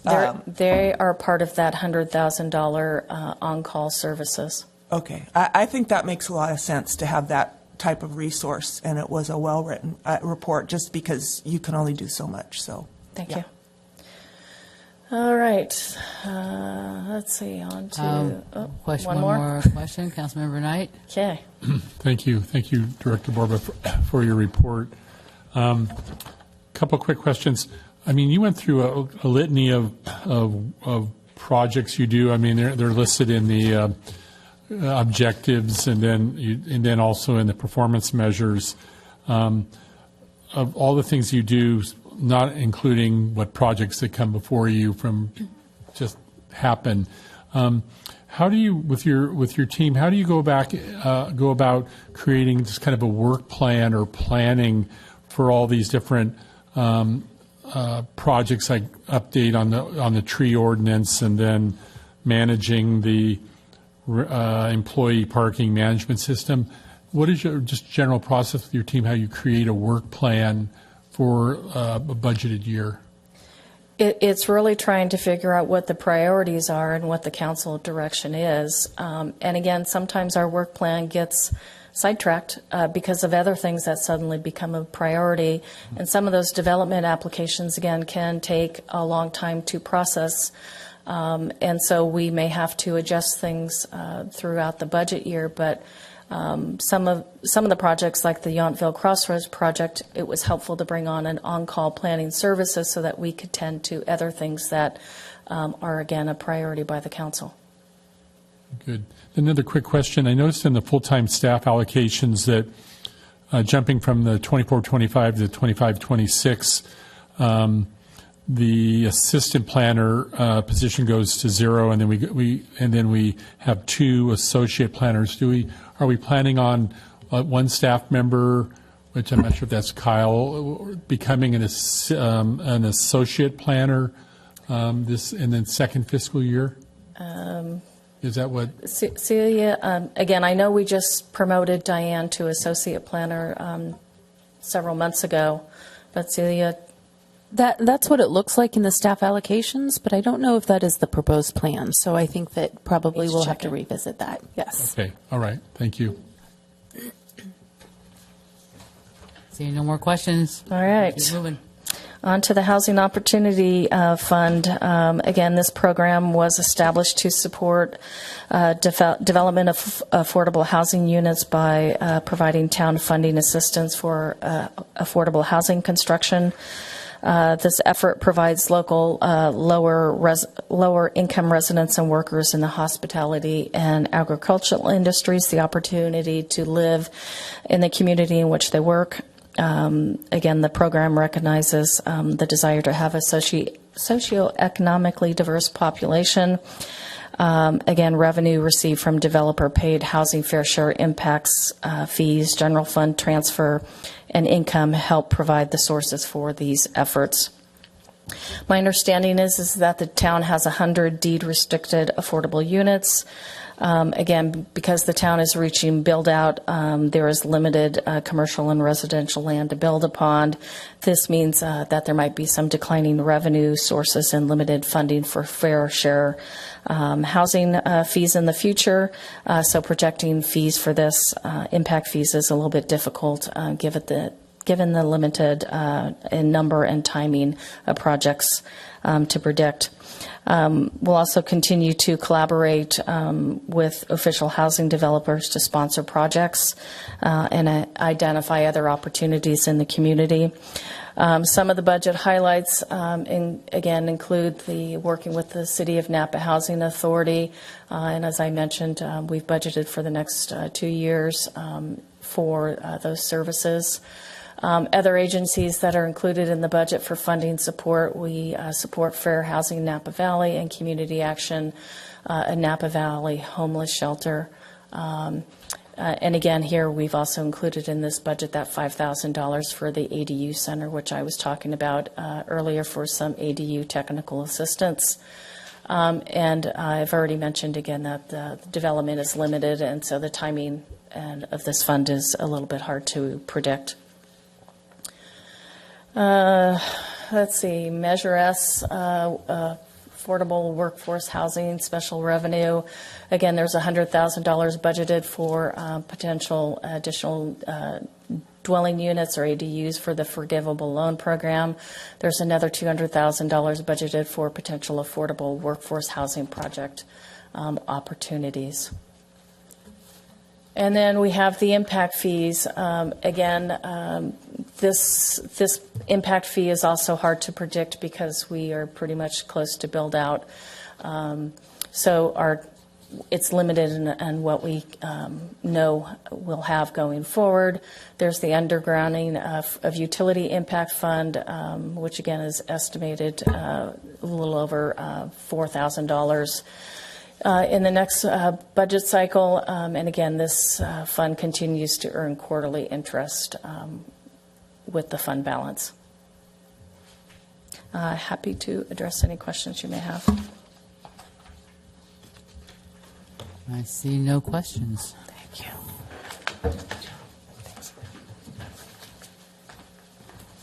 Councilmember Reeves has a question. Oops, sorry. I didn't mean to let you get up, but the utility undergrounding fees, what? Oh. Are these exacted on commercial projects only, or on commercial and residential projects? My understanding, it is. It can be either. It can be part of a residential project like the subdivision project that is currently being processed and reviewed, or a commercial project. Okay, great. Thank you. Welcome, Director Ferns. Good. As it's still morning, good morning, Mayor and Council. Life's come a long way in 365 days. Welcome, Brad. Last year at this time, we didn't have Brad as our town manager, so you're welcome site at this meeting. And kudos to the council for all that you've done in the year since Celia and I brought this budget to you last year. So life has come a long way, and it's a welcome sight. With that, as you're well aware, I'm your Public Works Director, and for the purposes of today, we're really focusing, as Town Manager Ralston referred to earlier, the utility operations side of things will be at the next meeting, as well as the CIP. So in looking at this flow chart, we're looking at the 3 columns on the left, and to Councilmember Reeves' comment earlier, the one that would be hatched as a new one is the one that's listed as maintenance worker 1/2 in the lower right on the 4th column there, outside of the utility side of things. So with that, I would like to really to let you know that the departments or divisions that we're looking at are the admin, engineering department, the government buildings, the parks maintenance, and the street maintenance. And the big theme for today is really the shift and the reason for that additional purpose. So what we're proposing in this budget is to do a shift in duties where currently we have 2 staff members that can create the government buildings division, and they're tasked with maintaining the buildings as well as the landscaping in front of the buildings. So notably, community hall, community center, and town hall. And so what we're proposing with this budget is to shift that landscaping responsibility, so the outside of the building part, to the Parks Division of Public Works. And to do that, we would add that additional full-time equivalent of a maintenance worker 1 or 2. We'll advertise for the 1 or 2 level and fill it depending on qualifications. And so that gives the park staff the ability to maintain all of the town landscaping to the level that we normally see in our parks. And that's no criticism of the guys that do this. It's just their duties are spread kind of thin, and they're specialized in buildings and not landscaping. And so doing so will help focus it on improving the look of the town facilities, and it also helps account for the proposed addition of the square footage of the property next door. By doing that, also associated with the property next door is the 2 government building staff members that would normally be doing the landscaping for these projects are now freed up to maintain the additional building square footage that we may be acquiring next door. So we're shifting things around and trying to be more efficient with the application of our duties for buildings versus landscaping. The other theme in this budget is we did anticipate acquiring significant square footage, plus or minus 17,000 square feet of buildings and 140,000 square feet of landscaping next door. And so we anticipated that and built it into the line items for each of the budgets that you're going to see in a moment. So the first one, I'm changing my own and not change that. The first one is Public Works, Admin, and Engineering. I like to refer to that as those of us that work here at Town Hall. There is no significant budget increase there. It's essentially the nominal increase Director King referred to at the beginning, the universal staffing and benefits increases. But one insight into this department is we view both planning and building and the Parks and Recreation Department as our internal clients. And so we service them, and as their needs fluctuate or increase, then the needs of this department also increase to serve them. So the example is the large subdivision project that's coming through right now in planning and building. So it increases the volume of work that we have to do in Public Works Admin to support them. So Public Works Streets, the Streets Department doesn't necessarily get affected too much by the site next door, but it is going to see increases. Number one, the increase in cost due to street sweeping. Our vendor, just the cost of sweeping, it goes up, so we anticipate that, and the cost of fuel kind of drives that. The other piece of this is we are working closely with the town arborist, the new town arborist, to update our tree program. So both streets and parks and government buildings all have kind of parallel tree programs where we have a goal of inspecting and trimming or doing something to the trees in each of those facilities every 3 years. That's been our policy, and we've been following it, but it's good to refresh it. And now that we have the consulting arborist on board, we're going to work with him to revamp our street tree program based on the recent attention to the trees in the streets as well as in the parks. And so there is an increase with that. Moving on to parks. Back to the same conversation that we were having earlier. It's full-time equivalent, really assigned to the parks, as well as the additional square footage and the plants, materials, all of the line items that feed the parks budget to maintain the parks at the level that we're accustomed to. we did kind of a pro rata share based on square footage of what it takes with the existing square footage that we had, and then we increased it by that amount to accommodate the additional park square footage that we're going to see next door. Government buildings, similar thing. One thing that the shift in parks responsibility will give them time to work on the buildings, but we also upped the maintenance and equipment budget to account for the buildings that we're acquiring.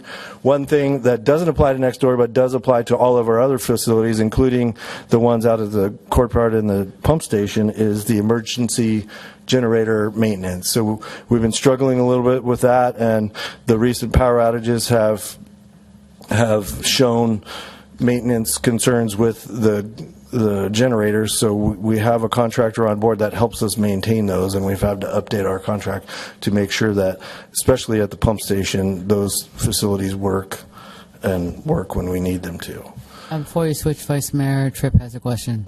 I just wanted to ask you, John, on the Vine Trail, and it sounds like we have an agreement. Do we have to maintain our section of that, and then they pay us some money for that? Yes, we maintain the section that's within the town limits from out on Solano, out just south of the golf course to Madison. Okay. And then we invoice the Vine Trail for that work annually. Okay. And So they it's like reimburse us. keeping objects out that bike riders would hit or stuff like It's that? trees. It's mostly tree debris. We also maintain our own trash and bench facilities along there. And then any surface anomalies with if there was a pothole or anything along those lines. So as the And- trail would increase, then we would have to take care of more of it till it gets to the edge of our town, basically. I mean, when they're talking about extending the trail. If they were to build a parallel trail on the west side of 29 within town limits, then yes, that maintenance would increase, and their value of their reimbursement would need to increase. Okay, thank you. Yeah, we put that in the contract when we first built our $1 million mile. So, Yes. And I remind all the other jurisdictions, Johnville's the only one that paid 100% of the cost. They're getting it all subsidized. So, anyway, at least we got that contract in that they have to maintain it. Special Revenue Fund 75 is the Measure A maintenance fund. For just a reminder, Measure A was the flood project measure that was for flood improvements up and down the Napa Valley. Measure T has replaced that. However, the maintenance fund still exists to maintain those funds those facilities that were built as part of Measure A. And so in this example, or what we have to maintain and inspect, is the flood project. And it's good to remind people that it's more than just the flood wall. There's the flood wall that we inspect. There's a operation and maintenance manual that was adopted when the project was complete that we use as our guideline. We have to inspect the flood wall around those neighborhoods. We have to do our annual flood gate training to make sure all the pieces are there, and we can do that. But inside the flood wall, there's storm drain systems that we have to inspect and maintain, as well as the storm drain pumping facilities that are located in the southeast corner of the Bella Vista neighborhood. And that's a large-scale stormwater detention basin with large-scale pumps that run during times of rain and flood. I just want to mention, too, that I've heard from many residents, especially with this year, we had lots of rain, but it looks like all the work that the infrastructure we've put in for flood mitigation is really being noticed around town and really working well. So. And specific to that, thank you, Mayor, is this fund maintains the weir system that we've talked about in the past with the off-ramps of water from Hopper Creek to Beer Ditch. The one that we did most significantly that helped us this year was the pipe system from right here at the corner of the school site down to Beer Ditch, the Fennell Weir. So cleaning out, there's 3 36-inch diameter pipes there, and cleaning those really made a difference in rerouting the water here before it ended up down at Oak Circle. Right, yeah, been very noticeable. So thank you very much for that. We have a question from Councilmember McKee Cant for you. Regarding the flood wall, I appreciate that the Measure A funds keeps you guys out there working proactively to make sure that the drainage and the wall are intact. In Rancho, with the undergrounding that's over on San Antonio, where the water runs lower in the property and I think the water exits that way towards Bella Vista, is that part of the system that you guys check? Yes. This is just part of the workshop mentality, but we had, there's a lot of open grates there, and with the chick season coming up for baby quail, we've had to get in there and rescue quail there before. So throughout the open system, if you guys could do us a favor, I know it's really high on a priority list, but it would be helpful if there were open places for the little running quail to fall.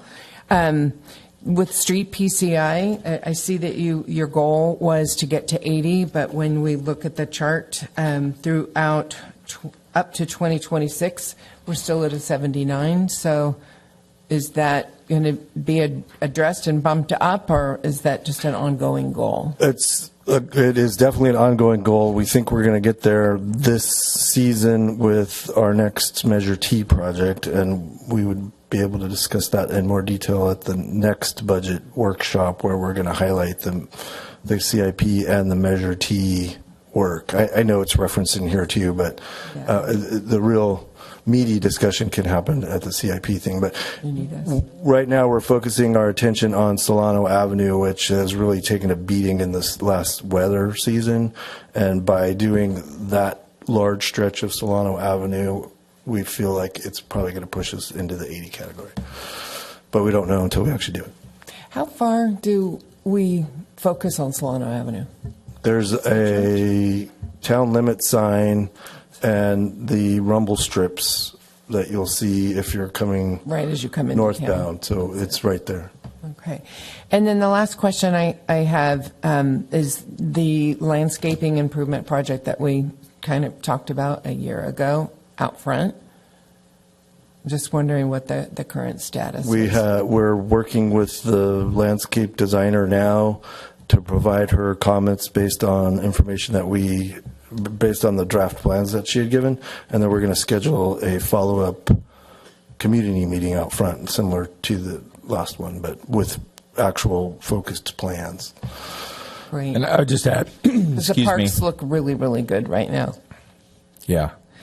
And I know, like, John's got one slide left, so I feel like I was waiting. But since you asked the question, first of all, that's a CIP discussion. But I also think, as we talk about the school site, which will predominantly be at the next workshop, John is integrating the numbers that we'd had in an initial budget in terms of what ongoing costs there would be.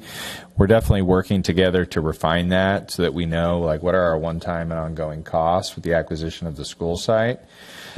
But it's such a big project and such a game changer. I do think this is something, whether it's the front yard or other things we have talked about, we're going to need to integrate this big project into that thinking.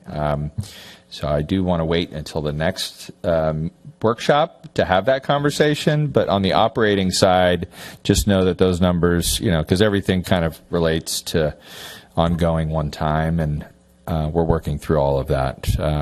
And I think by the 7th, we'll be in a much better position to talk about it. And then I think this is my last slide. So the Talent Lane Benefit District, Fund 95, and Mesa Court Drainage Benefit District, these were actually created back in 1989. The Talent Lane one was intended to ensure that as homes were developed on Talent Lane, that the homeowners would construct or dedicate a portion of the frontage of their property to an easement to maintain Talent Lane as a private street, and it also funded some paving there to ensure that the pavement width was 12 feet wide. The balance that's in there now, we are anticipating to use for a pavement rehab project. The balance is so small that it's likely going to fix the potholes and resurface the 12-foot width that was created as part of the original Talent Lane Benefit District. And then once that money is expended, we would close that fund.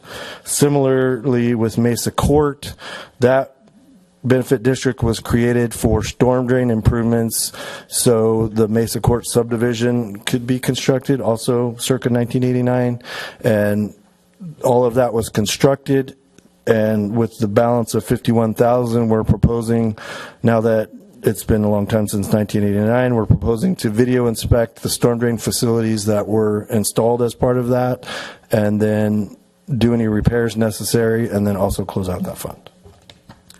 We have a question from Council Member Knight. Thank you, Director Ferns, for your report. Just a couple questions. In your goals and objectives, you talk about completing the annual ADA Accessibility Improvement Program. And so I was wondering how, what type of work you'd be doing for that in the next year or so, and how is Washington Park's work plan involved in that completion? So we have two parallel but separate things. We have a ADA program that really lives in the capital improvement program that is an ongoing budget that we adopt to address ADA issues with all of the town facilities and public right-of-way annually. And so if, depending on the type and nature of a project, it might be a handicap ramp that needs to be replaced. If we're paving a street, it might be ADA facilities, like the handrail here, for example, was an example of that. And so that's the ADA program where we try to accomplish things. And then independent of that, we hired an ADA specialist to look at the town parks and programs that occur in the town parks, and as it was triggered by the Washington Park proposed ADA parking stall improvements. That ADA specialist has inspected all of the parks and reviewed all the programs and is preparing to submit their report in the coming weeks. And then we're going to follow up with a meeting with them and Parks and Rec to make sure that they've captured what we believe all of the activities that occur in the parks. And then they'll make a determination what if certain activities are provided for in certain parks, then perhaps ADA improvements won't be required at other parks. So that's the meets the intended goal of determining the parking, the parks, and the programming associated with the town-wide park facilities, and then it will inform the decision about Washington Park. And hopefully that'll be done at a time to, I know we were on a clock in terms of some federal grant funds, hopefully, maybe. And it's not likely that that will happen in time. Okay. All right. Just a couple of other items. I just wanted to note that I've noticed in walking in the parks that we now have like solar-powered recycle and general waste bins that are a nice addition. So, and I've heard, is that a grant program we received or? So that was we applied for and received the grant from Upper Valley Waste Management for specific to the Big Belly trash cans. The Big Belly trash cans are solar powered because they have, and I've had this conversation in the parks a lot in the last week or two. Why do trash cans have solar panels? They have compactors in them, which maximizes the use and minimizes the need to empty them. So, and they're also Wi-Fi intelligent, so they can let parks operators know, oh, hey, this one's full, please come empty me. And so that was all through the grant from Upper Valley Waste Management. Well, that's great. Will the other cans then go away that are just the ones in the wooden, with the wooden bins around them, or will we probably keep a little bit of both of them? We're redeploying those to bolster the non-smart trash can receptacles that are around town along Hopper Creek Path, as well as we anticipate deploying them on the site next door to to be there for the anticipated uses, both in the park and the public building section. Good. And I asked this of Director Boardman. I just wanted to ask you. I mean, you have a lot of work you do for the community. I'm just wondering, just generally, how you and your Deputy Director Ramirez, how do you plan and do work plans for your supervisors? What's the process that you do when you're trying to put together a plan for their work in the next year? What does that So we, from the CIP perspective, we've recently created a CIP team that involves different departments, and we try to, we're using that to project our project demands and resources to apply to those annually.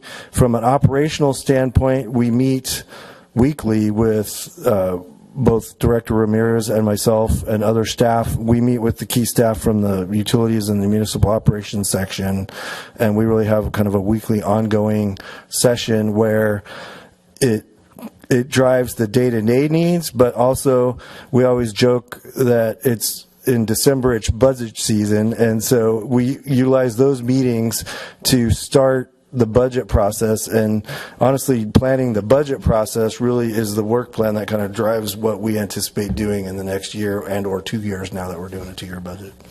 Good. Thank you. Just one last question. I just wanted to thank you. A couple weeks ago, I was out at Community Park, and I sent a picture to some of the directors of, it was a Sunday afternoon, and there had to have been at least 75 people or more in Community Park enjoying that park. It was a beautiful day, and so I wanted to thank all your public works folks, but all as a team for the whole town, Parks and Rec and our finance, all the planning we do to create some beautiful parks. There was a lot of people out there, and the photos didn't really reflect the communication, talking, the activity there. It was just nice to see that our community and a lot of visitors and probably other residents of the valley enjoying that park and our other parks. Thank you for all the work that you do. Thank you. Thank you. Okay, I don't see any more questions. And last but not least, we have our Parks and Rec with Samantha. And once council finishes questions here, I am going to go to public comment and bring it back to council for any final thoughts and feelings. So, Sam, you're up. All right. Good afternoon. It is now afternoon. Yeah, I had to double check.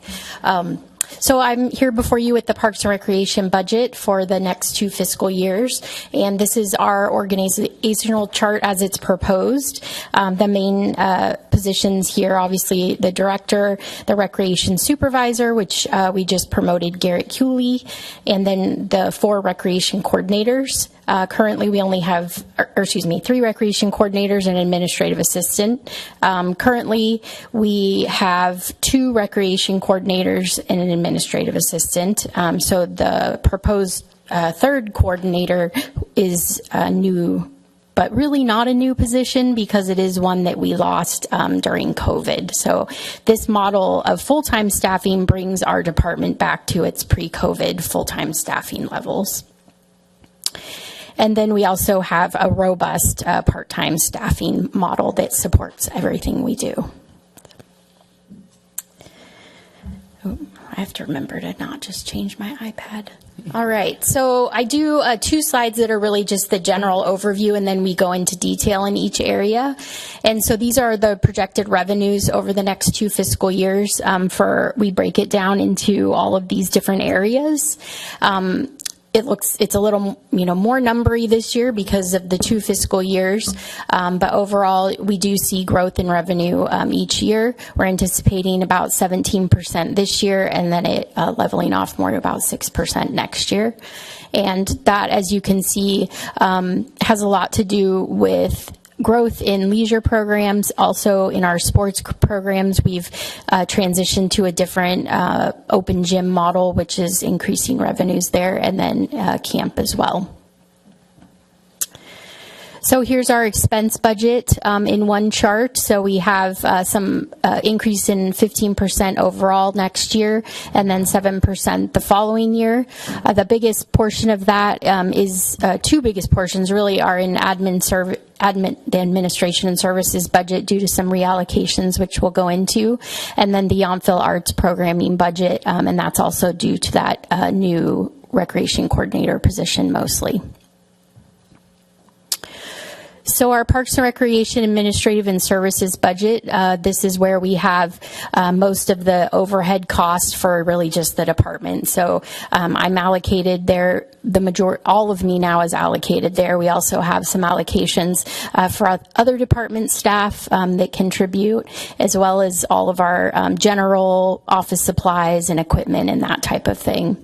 So our estimated year end, you'll see there 557. So we do see quite a significant increase there, and that's due to just adjustments in staffing allocations. Myself, we're also allocated some of other positions that are new, so not new to the town, but new to our department as well, and then some of the allocation of the new coordinator as well. So then jumping into our day camp program, and so this program has grown exponentially. As you know, you did do a budget adjustment for it. It is important to note we do strive for 100% cost recovery in this area because it is a child care program. And we also offer scholarships for Yountville residents through the Town Yountville Community Foundation. So some you hear that it's 100% cost recovery means we don't serve our lower income residents, but that's not the case. We actually have 5 children on scholarship, and then is a total of 9 children that come through the Community Resources for Children, which is also, we accept the subsidized childcare. Just want to point that out. So our expense budget does go up. It's mainly due to supplies and contract services. As you all know, everything's costing more, and then increase in part-time salaries. But those are matched by increased revenues.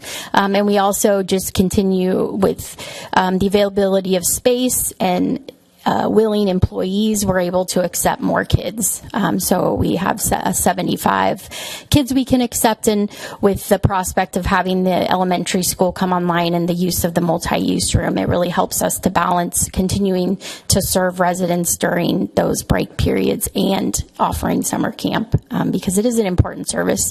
There's a child care shortage in Napa County in general, especially during out of school time, and a lot of the employees who keep our businesses running here in town and bring their kids to this program, as well as serving residents and then also serving non-residents.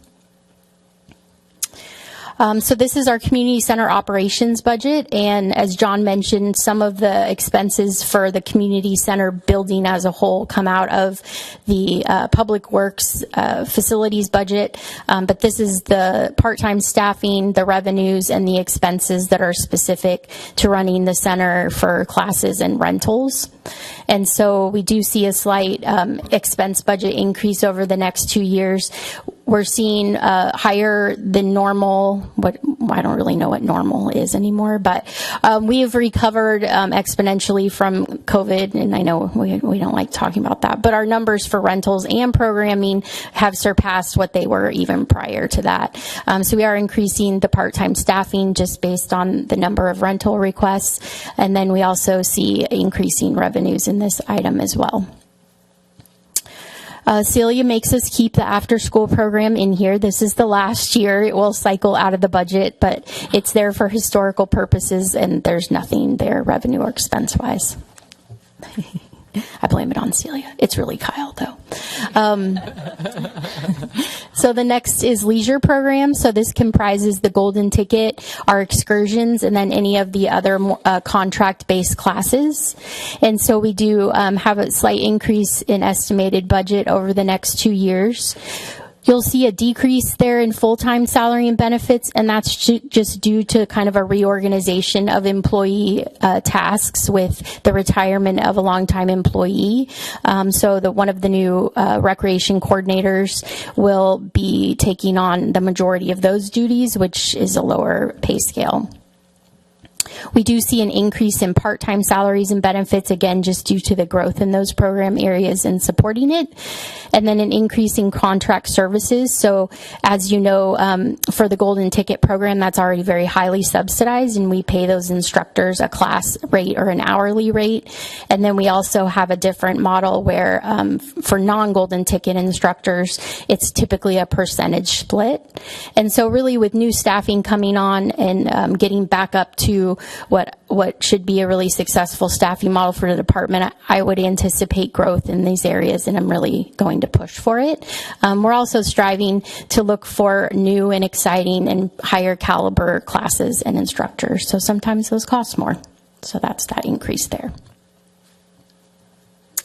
Our sports program budget mostly is comprised of expenses for open gym programs, and then we do continue 3 times a year with our preschool age sports program. And so those estimates for budget are pretty stable. You do see a slight decrease. Again, that's due to the reorganization of full-time staffing costs. We see a slight increase in supplies, just as things cost more, but that's pretty stable. The nice thing is we went to a scan card system, annual membership-based system for non-residents who come to open gym, and we're seeing a really great increase in revenues from that. So almost there, community events and programs. So this is where all of our free and then low-cost community events are programmed. So music in the park, movies in the park, the Residents Bash, 4th of July. I could go on and on. It's a robust list. Again, we do see an increase here, mostly due to contract services, and that's things like paying for bands and renting things that we wouldn't want to store year-round, and different costs associated with that. Again, that same consistent decrease in full-time salaries and benefits is really just due to that reorganization. So then the Yountville Arts Program. We do see a fairly significant increase in this is their general fund budget. So this contains all of the programming and events that Yountville Arts operates, as well as the gallery at the community center. It does not cover the art walk. So I just want to make sure that's clear. So mainly the increase here is due to that new third coordinator position, which would be allocated 50% to Yountville Arts.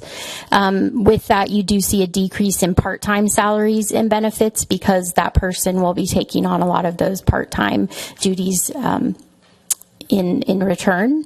And then increase in supplies and advertisement is mainly due to the expansion of programming. And so we did a very in-depth budgeting process with Yountville Arts this year because with this really robust programming that this current commission is doing has really increased everything, and it's terrific. It's great. It's good stuff. So we try really hard to maximize that. With the 50% recreation coordinator, it really will open up a lot more of my time to be focused on other things long term, but still be very active with Yountville Arts. So this is the Art Walk Fee Fund 23. So this is that designated 1% valuation on only commercial building permits. And this is what funds exclusively the Art Walk, so the rotating sculpture walk. And it funds the maintenance. It also funds the stipends and any installation or travel costs that we might cover for the new artists coming in. So as you, I know Brad has had, and we've had some conversations previously, this is kind of an unstable funding source, that 1%. And so when a large project comes online, it's great because we see an influx of money, which has really allowed us to go the 7 years pretty much with no general fund support of the Art Walk. But we have seen a slowdown in that. We know there are some projects coming, but you can't necessarily budget for that. It costs about 32 to 35. Well, up here this year is about 34, then 35. So it's $1,000 a year for that, and it mainly is based on that rotation. So when we bring in a sculpture, it's on a 2-year contract. Sometimes the artists leave it for longer if there's no action going on, but we generally try to keep things fresh and be moving them. So that's where really our numbers come from, is just the number of sculptures slated to be rotated that year. So we're estimating the fund balance. So just to back up a little bit. So this year was our lowest revenue generating year to date. So we're estimating under $6,000. That was supplemented by $10,000 that the Arts Commission transferred from the Town of Yountville Community Foundation Fund that they have to make sure that we can make it through this year. So that fund balance we estimate would be about $8,600 this year.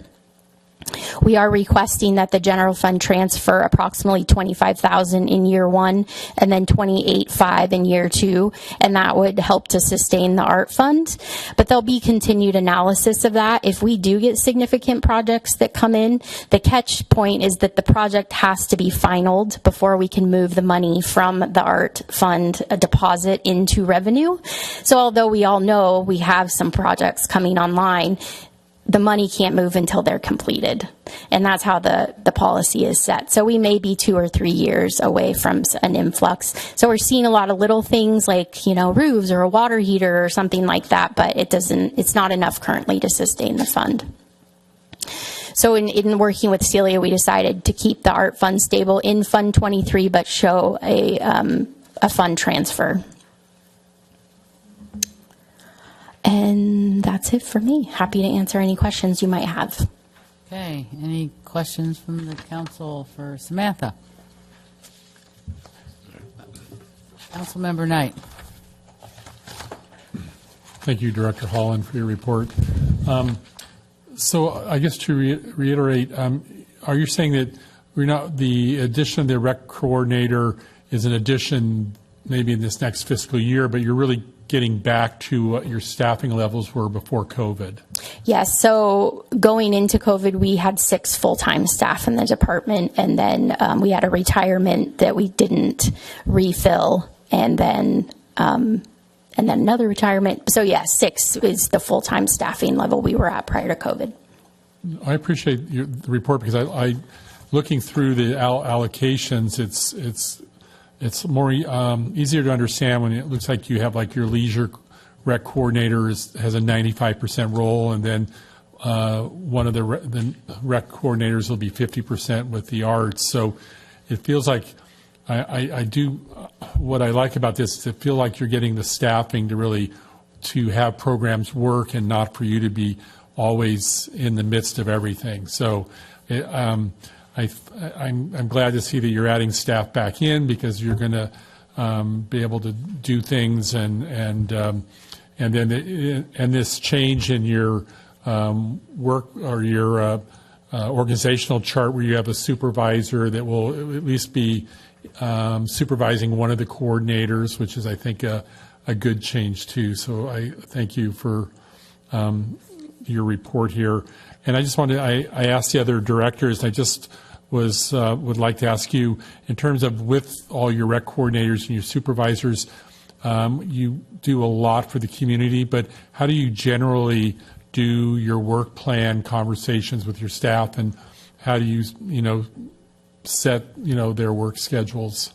Yeah, thanks. It's kind of a redundant answer, but, we take this budget process and you see the high level of it, right? You see the buckets, but it starts down with us to an individual program and a plan for that. And so really we go into the budget cycle, and I meet with each one, and they come up with a budget sheet for every single program that they're doing. And so that's really, charting the course. We do have to remain pretty nimble in our Parks and Rec, and I think we try to be opportunistic to support the needs of the community. And so, when things come up, we may say, oh, we want to do this or that. Is it in our budget? Is it not? Do we need, to come for a budget adjustment, or can we, move things around a little bit? And so, I really engage them in that process. What are the new things you're excited about trying? What is the community saying? Where are their gaps? We've had a lot of transition in my 14 years here from, what we were providing then to what we are providing now. And that's really an action towards, what our community's needs and wants are and who we're trying to serve. And that is just going to continue to evolve. But I think for, you have to be able to keep it fresh and exciting, and I look to them, and get go to trainings and be involved in organizations for Parks and Recreation and learning from others, and really putting that work plan together with, of course, my input and help as well. Thank you. Yeah. Thank you. Absolutely. Councilmember Reeves. I think everybody in town appreciates the Parks and Recreation Department, first and foremost, probably in their experience of the town. So I really appreciate all the work that you all do. My concern is that in the Yountville Arts Program budget and this Art Walk budget, that the Arts Commission suffers from too much success, and that they're kind of pushing the edges of their current facilities and ability to do programs that they are interested in. And I'm wondering if there will be work this year to kind of talk about what next steps there are for the gallery, for instance, and how to improve and expand their ability to mount shows, and maybe some other programs with the Art Walk that might include residential or parks display of art. So do you think that can be in this year's discussion of how things might go? Yeah, I mean, we have a retreat with them every year. And so we, ahead of the budget process, which of course now is biannual. So it may equate, we didn't specifically budget for major changes, but it doesn't mean that we can't come back if there are ideas and things that come up.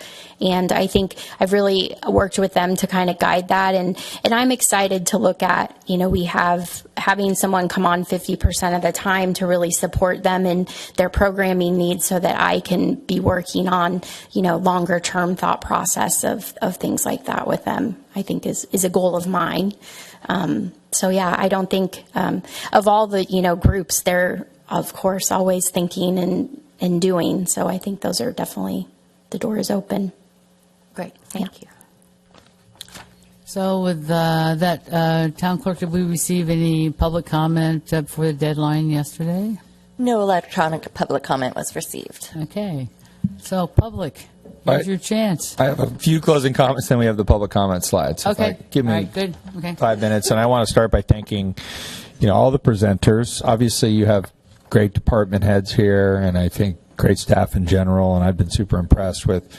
It's my first budget, but starting with Sam, just kind of how things are organized. She's taught me a lot about Park and Rec. It's hard for me because I'm always looking at funds, and I'm like, it's all general fund. Like, why do you divide it up in the way you do? And I now understand. So it's taken me some time, but I think it's just to the point of there's so much going on, and it really does need to be organized. So kudos to all the staff, and John will shine more on the next workshop as we get into, the CIP, and Irene, I think is really doing a good job dealing with the current planning. And I think it's important when you think about planning to break it into current and advanced planning. And current planning is in essence like dealing with all the permits and dealing with all of the applications and so forth. And then advanced is always like this question of what's the future behold.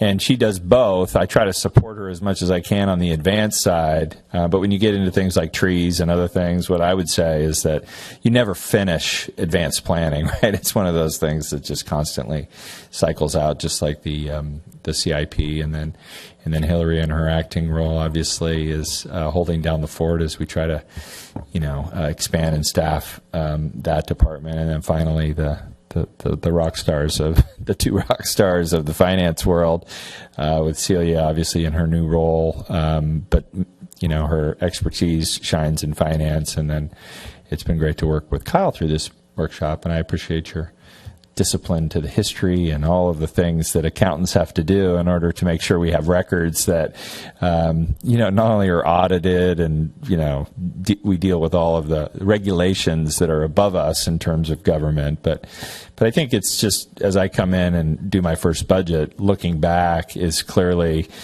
the best way to look forward. And I think you have to sort of have that 3 to 5 year look back while you're having that 3 to 5 year look forward and so forth. So, or in this case, 2 years back and 2 years forward is what you see in all these, at least on in your books. So thank you everyone that was involved, and I'm glad to close it out. But I do, we've gone through this slide. This kind of reviews where we were and the overall budget again. But I do think it's important, to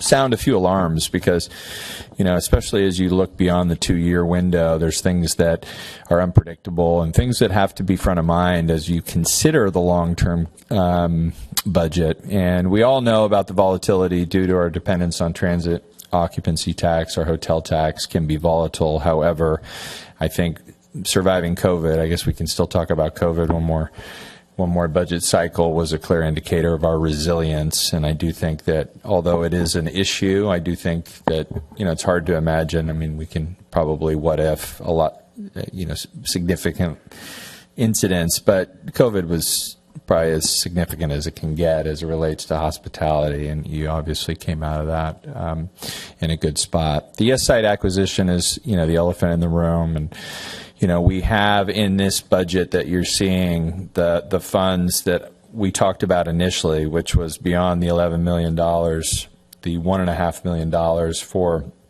the initial and the interim and the idea phases. But there is no money in this budget for construction of the idea phase. So I want to make sure that's clear.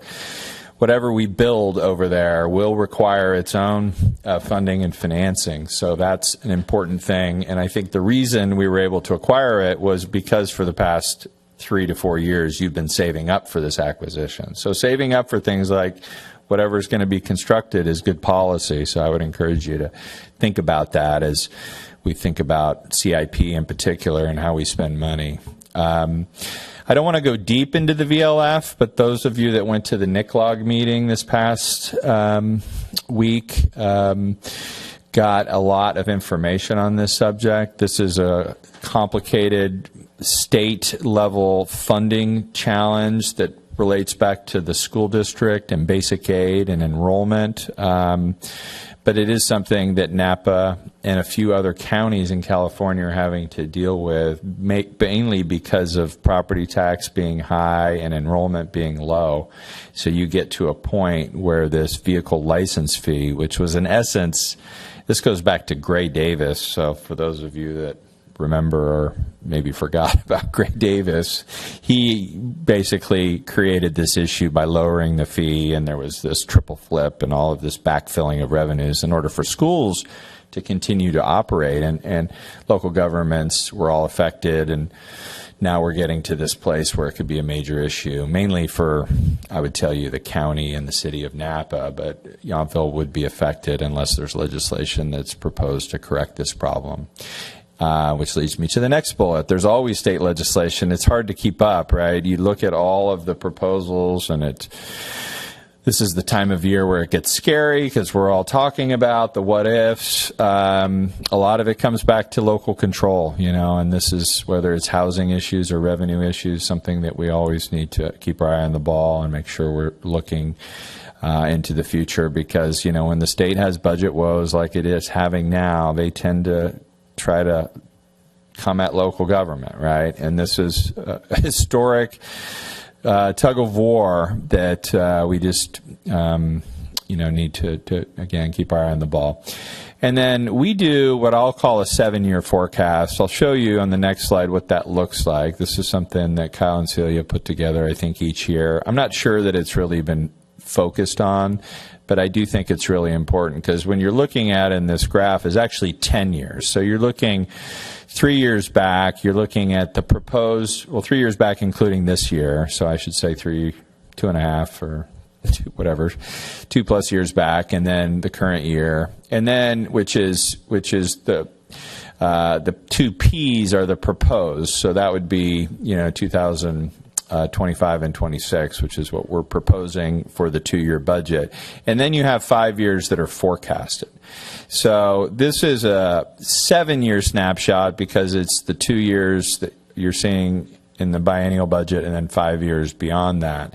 And so what you can see based on the actuals or looking back is, and this is mainly due to the school site, we had this little spike in terms of us acquiring the school site. That quickly comes back to a balanced budget in the next 2 proposed years. But as you look at forecasts, in most cases, expenditures will outpace revenues, and that's a lot to do with being built out. I think that we're not anticipating new hotel rooms or new restaurants, and there is opportunity perhaps for some of that, but we're generally built out. So we're going to have to look at revenue growth more from a I guess an inflationary or cost of living sort of indicator, and then likewise this is where the expenditures have sort of outpaced. So I think these are important things to keep in mind as you talk about additional expenditures, because whether it's subsidizing a program or whether it's adding staff or expanding programs, all of these things come back to this chart. And the reason I think you're in such a good position financially in order to do the things we're proposing for the next 2 years is because there has been diligent sort of fiscal oversight, and you need to be looking this far out in order to maintain that diligence. So finally, next steps, the next workshop, May 7th. I already talked about all the stuff we'll discuss. We'll hopefully get to a point where we can get all the feedback necessary so that we can present that balanced budget for adoption on May 21st. One thing that I'll tell you, and when you think ahead, this is where, obviously we never stop working, and I think the feedback we get today we'll work on. But it's always nice. The staff hears me talk about the fifth Tuesdays. We get 4 fifth Tuesdays a year, and we get one in April. So that gives us an extra week. We will not have that extra week between May 7th and May 21st. So as a result, we really need to be in a good position May 7th to know all of the things that you're going to want to see on May 21st. Otherwise, it will bleed into June, and then we start to get a little bit behind the 8 ball. So I just want to make that point. And then finally, I already thanked everyone, but thanks for the members of the public that arrived. And thank you to the council for, what I view to be a really I don't want to say stressless because it's always stressful, but a very good budget cycle. And I think the communication has been strong, and both from the staff level and the council level. So this is what puts us in a position to succeed. So thank you so much. So I'll go to public comment. We'll bring it back to Mr. Bork. Come up and address us, please. Thank you for the opportunity. First of all, I think this is really, really well done. This is the first time that I've attended this a budget meeting, and I think that all of the presentations were really well done. The only thing I wanted to mention is in regards to business development. There's been a lot of conversation over a long period of time about the fact that for example, TOT is 100% virtually of what you're looking at. And there's been conversation about trying to bring new businesses here. And I think that should be something that you talk a little bit more about, or even budget. How could you encourage businesses to come here through subsidies and so on? So I encourage that. Thank you. All right. Thank you. Any other public comment? If not, I'll bring it back. I just wanted to thank everybody again for everything they did. And the forecast slide, I think, is a really important summary for not only this council and future councils out, but the public as well. A lot of times people have a tendency to think that Yountville's rolling in money, and we can do this and try that and everything. But this is really showing, because, those lines are forecasted to diverge.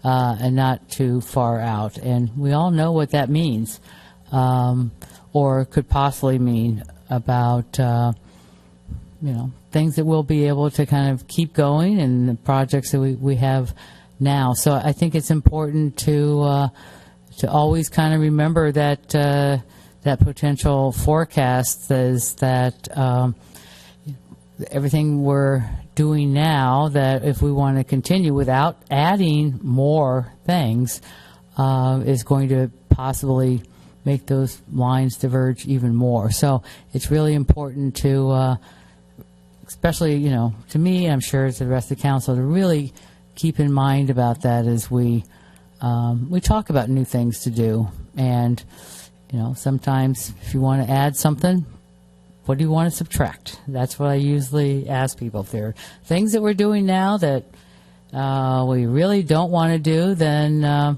let's always keep that on the agenda too. Vice Mayor Tripp. I just wanted to ask the town manager, I had one question and then one comment. How would you summarize in total the impact on staffing of this new budget, whether it's FTEs? I know it's hard because we have some part-time people, but do you have kind of a metric? We used to have X FTEs and we have the same amount in this budget, or how would you describe that? Because I have a little trouble adding it all up. Yeah, I think the net increase to full-time is 2.5 FTEs, which would be the increase, which is mainly what you heard Sam and John talking about as it relates to the rec coordinator and the maintenance worker. Okay, and I do support that. I would like to just make a personal comment about what the mayor said about the divergence of the lines and why I continue, because there are certain types of expenses when and if a belt tightening cycle ever comes. There are expenses that are sort of a one-time, you can decide to stop doing it, using a lot of consultants or whatever, a project. But I really would like to encourage the town to keep its eye on some of our personnel costs, because those are long-term commitments that can't go away. And I'm not in any way ever suggesting we take away any benefit of anybody who's sitting here now. But if you look at something like retiree health care, which almost every other jurisdiction, and I'm talking again about new people that we hire, has done away with for two reasons. One, once somebody vests and once they've left, you're still going to be putting money in the bank for however long it is till they retire. So that's a cost that's going to keep going. And then, of course, the escalating costs of health care. And just a back of the envelope, for example, for our existing retirees, we're paying $9,000 a year. And that's a commitment we made, and I have no problem with that, more or less. That's a back of the envelope. But when we think about the divergence of lines, one of the things I'd really like to think about is those really long-term commitments, because we're making them today for the people who are going to be living here 20 or 30 years. And it's not a cost that we can belt tighten because we've made that commitment. So that's just something when I think about the divergence of lines that I would really like to focus a little bit on at some point. That is my personal view, and I would in no way personally do anything with respect to CalPERS, even though sadly most people don't have pensions anymore. I think it's a very important benefit. But things like retiree health that most jurisdictions have had to give up because of, one, the continuing escalating expense, but also the fact we're making a commitment that goes out many, many years to saddle our future town residents, and that's different than a cost that you could reduce just by deciding, we can't afford it anymore. So, I really do think we need to give some thought to that. So that's just my thought. And again, I just want to say, not to take a benefit away from anybody who's arrived, but I know at the University of California when we went through this, because we did have to reduce the budget when the state reduced the funding, there was never any question of taking away a benefit from anybody who has arrived, even if they haven't vested. In other words, they haven't been here long enough. But for new people coming in, that's the time to look at it, because it's a really long-term expensive commitment. So that would be one of my points for the diverging lines, because we do have some revenue that could appear and disappear. So it's prudent just to realize when we are making really long-term commitments. So that's my 2 cents.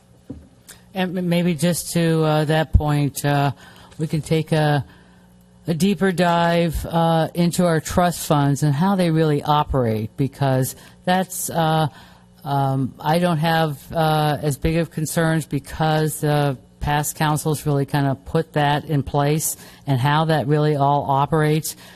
We funded it in the past to get up the basic levels, but really kind of making sure that we fully aware we're not taking money out of general fund, and some of the forecasting in that as well. So, Councilmember Reeves.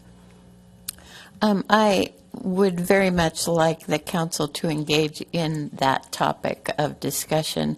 But to the mayor's point, and also to Mr. Bork's comment, I think it is really important for when we talk about CIP money, that we do discuss this idea of business development, because that is a possible way to change the relationship between income and outgo, because we are so dependent on one form. So it would be money well spent to invest in attracting other types of businesses. So I'd like to have that on the CIP discussion as well.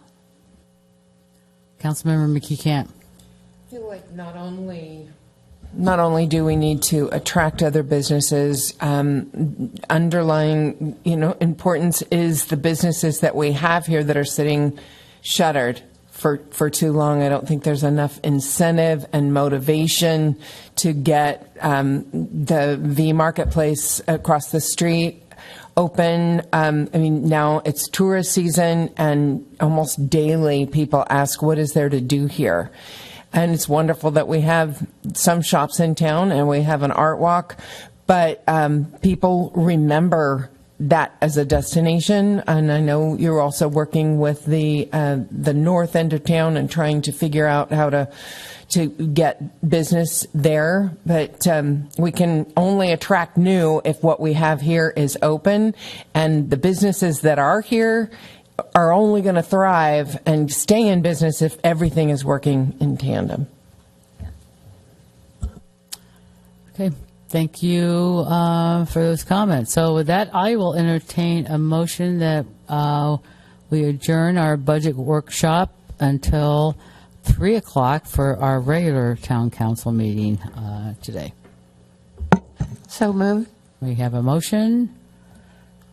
I'll second that. We have a motion by Reeves, a second by Tripp. All in favor, say aye. Aye. Any opposed? Any abstain? See everybody at 3 if you'd like to come back. So, And we're raising Earth Day flag at what time? I'm waiting for the. I'm Well, I was hoping you waiting could for take the. care of it. I'm waiting for the red light to go off, and then we can chat.